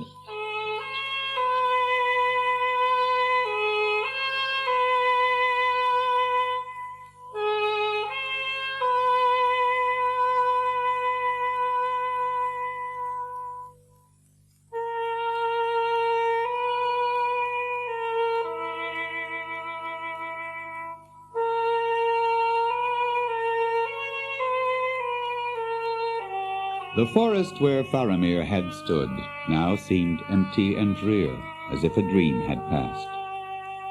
The day passed much as the day before, except that the silence seemed deeper. As the 3rd stage of their day's march drew on and afternoon waned, Gollum grew afraid, and they walked now with caution, flitting from one long tree shadow to another. Very soon, hobbits must hurry. Not safe to stay in the open in these places. Make haste. But no day came. Only a dead, brown twilight. There was a dull red glare under lowering clouds. It was not the red of dawn. To the crossroads. That's the way. Over there, yes, master. I wonder what's up. Is there a storm coming? If so, it's going to be the worst there ever was. We shall wish we were down a deep hole, not just stuck under a hedge. For about an hour they went on silently, in single file, oppressed by the gloom and by the absolute stillness of the land, broken only now and again by the faint rumbling as of thunder far away, or drum beats in some hollow of the hills. Standing there for a moment filled with dread, Frodo became aware that a light was shining.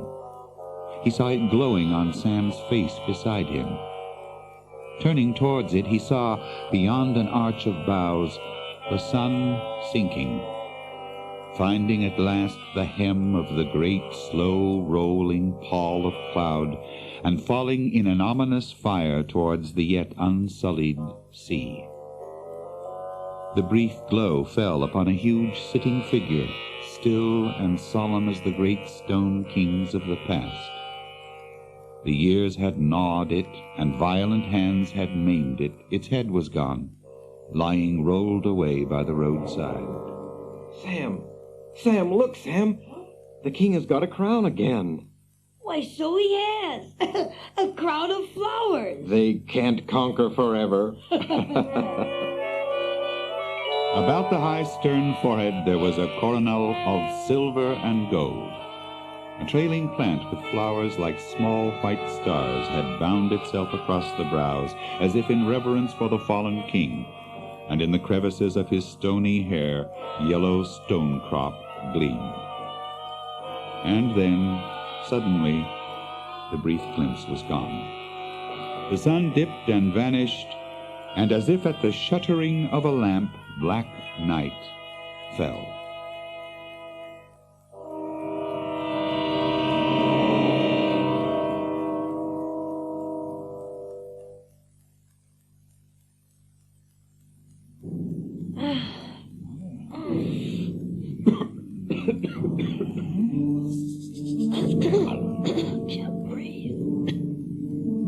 Reluctantly, Frodo turned his back on the west and followed as his guide led him out into the darkness of the east.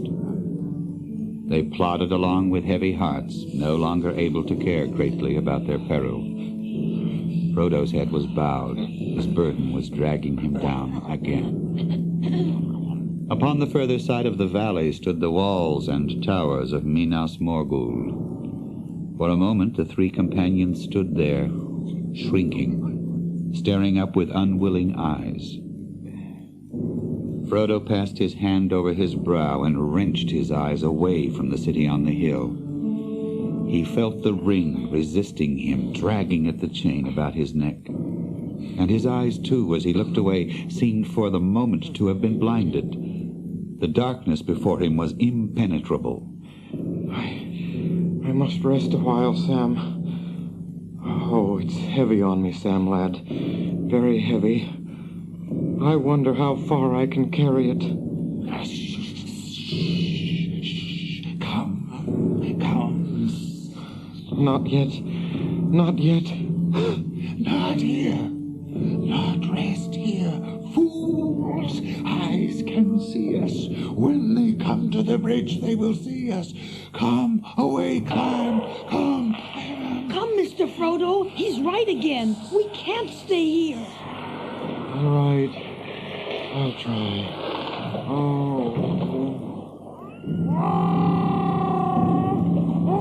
Out of the gate an army came, clad in sable, dark as the night. Before them went a great cavalry, and at their head one greater than all the rest, a rider, on whose hooded head was a helm that flickered with a perilous light. Frodo's staring eyes followed him, unable to wink or withdraw. Surely there was the Lord of the Nine Riders returned to Earth to lead his ghastly host to battle? Here, yes, here indeed was the haggard king whose cold hand had smitten down the ring-bearer with his deadly knife. The old wounds throbbed with pain, and a great chill spread towards Frodo's heart. Even as these thoughts pierced him with dread and held him bound as with a spell, the rider halted suddenly right before the entrance, and behind him all the host stood still. There was a pause, and dead silence. Maybe it was the ring that called to the Wraith Lord, and for a moment he was troubled, sensing some other power within his valley. This way and that turned the dark head, helmed and crowned with fear. Frodo waited, unable to move. Then his own will stirred. As his hand moved inch by inch towards the chain upon his neck, his will forced the hand back and set it to find the phial of Galadriel, so long treasured, almost forgotten till this hour. As he touched it, all thought of the ring was banished from his mind.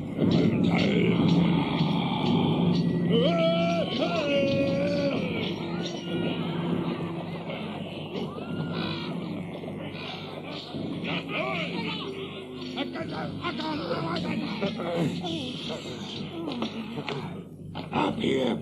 Careful. Lots of steps. Must be careful.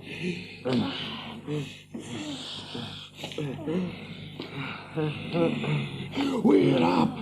First stairs past clever hobbits to climb so high. Very clever hobbits. Just a few more little steps and that's all. Yes.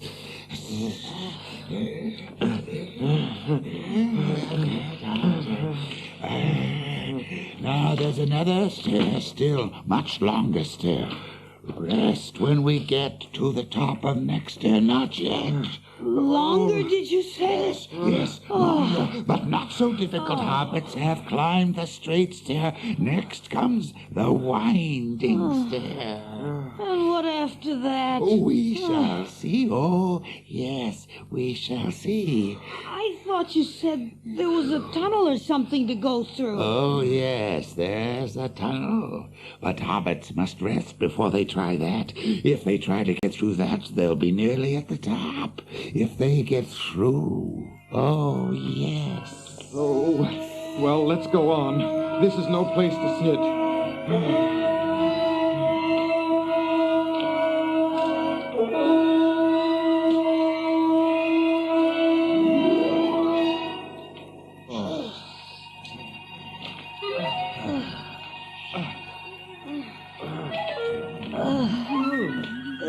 That smell.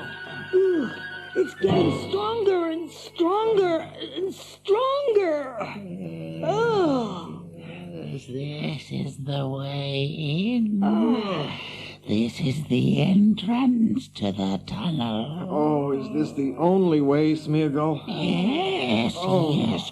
We must go this way now. Oh, you mean to say you've been through this hole? Yes. Ugh. Perhaps you don't mind bad smells. He doesn't know what we mind, does he, precious? But Smeagol can bear things, yes. He's been through, oh, yes, right through. It's the only way. And what makes the smell, I wonder? It's like, well, I wouldn't like to say. Some beastly hole of the orcs, I'll warrant, with 100 years of their filth in it. Well, orcs or no, if it's the only way, we must take it. Ugh.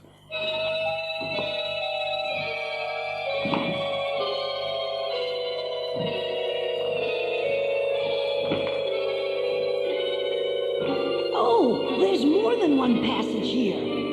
It's as orc-like a place as ever there could be. And that smell. Here, take my hand, Mr. Frodo. Here.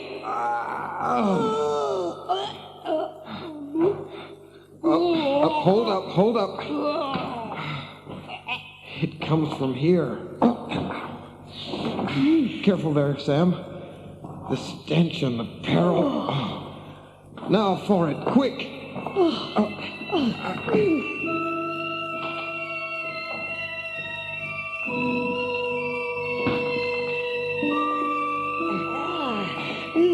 This tunnel seems to fork here.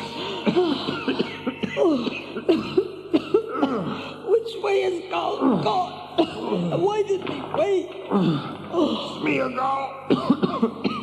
Smeagol! He's really gone this time, I fancy. I guess this is just exactly where he meant to bring us. Gollum, if ever I lay hands on you again, you'll be sorry for it. This can't be the way. Either it's a blind turn or there's a great stone fallen in the passage. Right or wrong, we must take the other. And quick, there's something worse than Gollum about. Oh, I can feel something looking at us.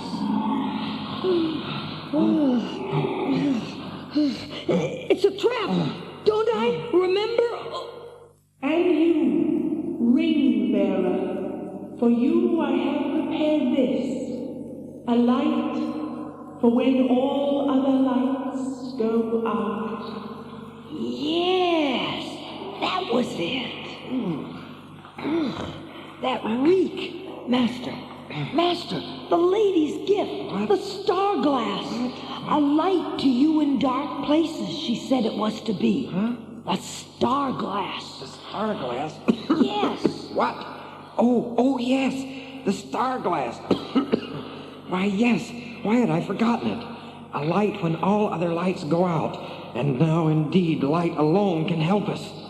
Slowly his hand went to his bosom, and slowly he held aloft the phial of Galadriel. For a moment it glimmered, faint as a rising star struggling in heavy earthward mists. And then, as its power waxed and hope grew in Frodo's mind, it began to burn, and kindled to a silver flame, a minute heart of dazzling light. The darkness receded from it until it seemed to shine in the center of a globe of airy crystal, and the hand that held it sparkled with white fire.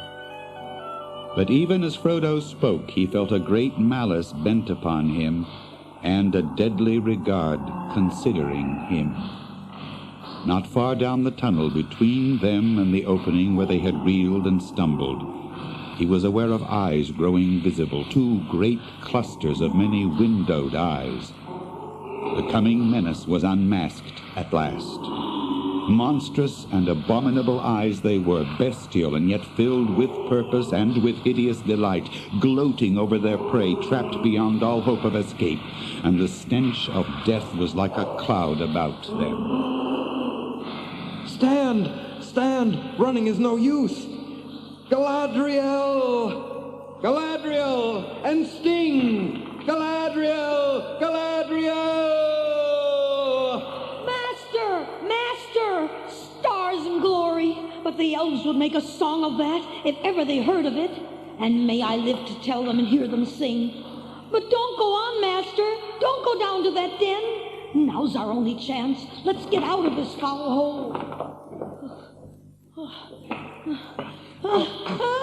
What's this? Cobwebs. But what a spider! Have at 'em! Down with 'em! Down! Ah! Ooh! It'll take days to clear the road like this. What's to be done? Have those eyes come back? No, not to be seen. But I feel they're looking at me, or thinking about me, making some other plan, perhaps. If this light were lowered, or if it failed, they'd quickly come again. Trapped in the end, gnats in a net. May the curse of Faramir bite Gollum, and bite him quick. It won't help us now. Come, let's see what Sting can do. Yes. It's an elven blade. There were webs of horror in the dark ravines where it was forged. But you must be the guard and hold back the eyes. Here, take the star glass.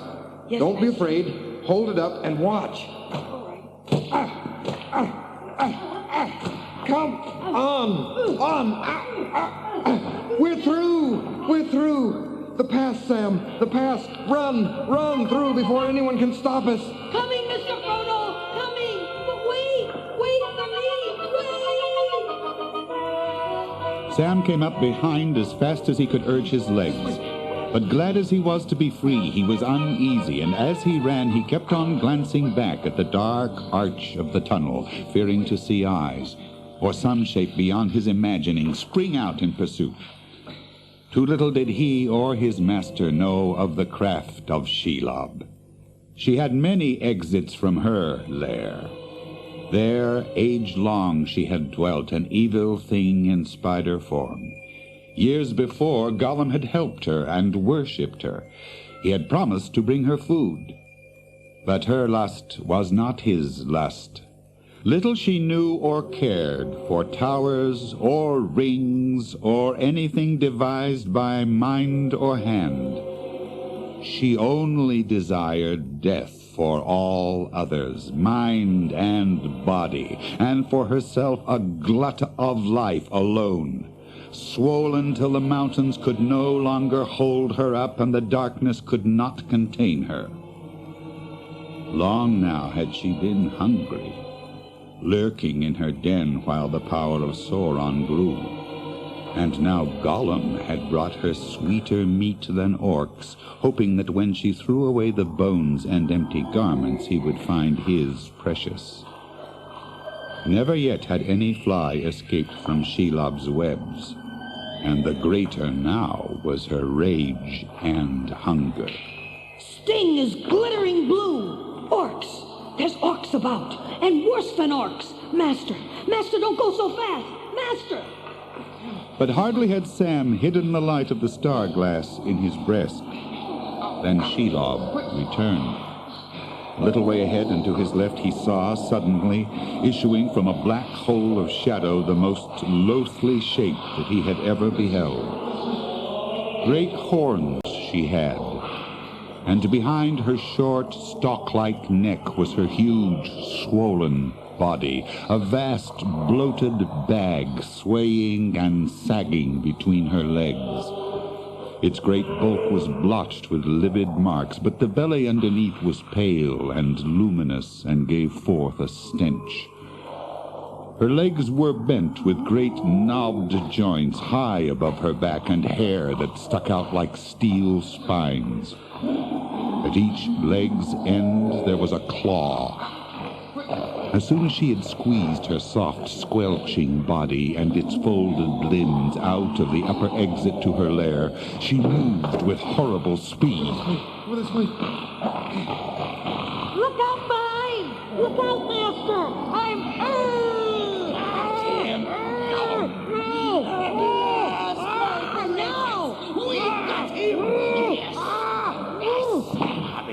He takes this one, she'll get the other. Oh, yes! Shelob will get him, not Smeagol. He promised he won't hurt Master, but he has got you! You nasty, filthy little sneak! Take that!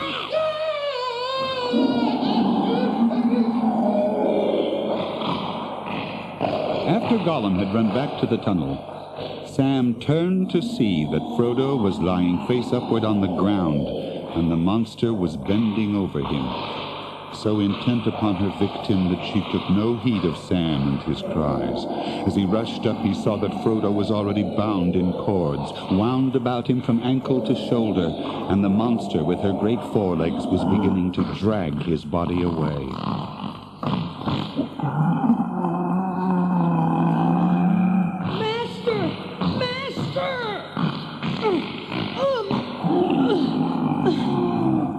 Sam sprang inside the arches of her legs, and with a quick upthrust of his sword, stabbed at the clustered eyes upon her lowered head. One great eye went dark. And now Sam was right under her. Her vast belly was above him with its putrid light, and the stench of it almost smote him down. His blade scored it with a dreadful gash, but those hideous folds could not be pierced by any strengths of men. She yielded to the stroke, and then heaved up the great bag of her belly high above Sam's head. Poison frothed and bubbled from the wound. Now splaying her legs, she drove her huge bulk down on him again. Too soon! For Sam still stood upon his feet, and with both hands he held the elven blade point upwards. Deep, deep it pricked, as Sam was crushed slowly to the ground. And now, take this! Galadriel's light! Now come, filth! You've hurt my master, you brute, and you'll pay for it! We're going on, but we'll settle with you first. Come on and taste that light again!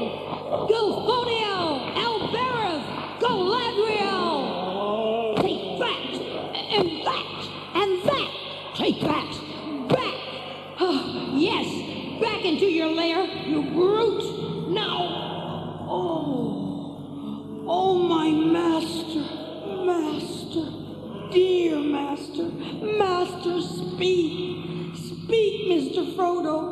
Mr. Frodo! Speak! Don't leave me here alone! Don't die! It's your Sam calling! Don't go where I can't follow! Wake up! Wake up, Mr. Frodo! Wake up! Frodo, my dear, wake up! No! Oh, what am I to do? What am I to do, though? See it through, I suppose. What, me? Alone? Go to the crack of doom and all? What? Me? Take the ring from him? Oh. There's no time to lose. The war's begun. No chance to go back with it and get advice or permission. No. It's sit here till they come and kill me over my master's body and gets it. Or take it and go. All right, then take it is. Out you come. Goodbye, Master, my dear. Forgive your Sam. He'll come back to the spot when the job's done, if he manages it. And then he'll not leave you again. And if the lady could hear me and give me one wish, I would wish to come back and find you again. Goodbye, Mr. Frodo. Bye. Oh, what's that? Orcs! At last the hunt is up. I'm caught. No, I'm not. The ring. Here goes. The head of the orc company appeared in the cleft before him, right before him, just as he put the ring on. Now you leave him alone. The world changed, and a single moment of time was filled with an hour of thought. He didn't feel invisible at all, but horribly and uniquely visible. And he knew that somewhere an eye was searching for him. He listened. Hola, Gorbag! What are you doing up there? Had enough of war already? Orders, you lubber, thinking of coming down to fight? Orders to you? I'm in command of this pass, so speak civil. Hey, here's something lying right on the road. A spy. What? They're lifting him up. They're taking him. Curse the filth. Down that hole they went.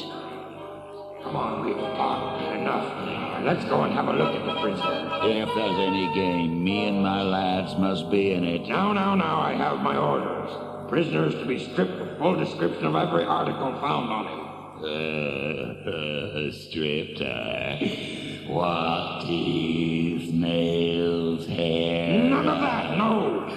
He's wanted safe and whole. You'll find that difficult. He's nothing but carrion now. You fool! Carrion? Is that all you know about Shelob? She doesn't eat dead meat. This fellow's not dead. Darn. She's got her poison. More than one, I can tell you that. Oh, she's a horrible. I've got it all wrong, and I knew it in my heart. May I be forgiven. Now I've got to get back to him somehow. Somehow. That's what I'm going to do with him. Put him right up in the top chamber, out of harm's way. He'll be safe there. I don't trust all my lads, and none of yours, you. Nor you neither when you're mad for fun. No, don't tell me that. I'll do my own bidding. The voices began to move away. Sam noticed that the stone door to the orc quarters was shaped with a dark space between the top and the low arch, which was the opening. With his remaining strength, he jumped, caught the top, and scrambled over. Then he ran madly round a bend and up a winding tunnel. The gate was shut. Sam hurled himself against the bolted brazen plates and fell senseless to the ground. He was out in the darkness. Frodo was alive, but taken by the enemy.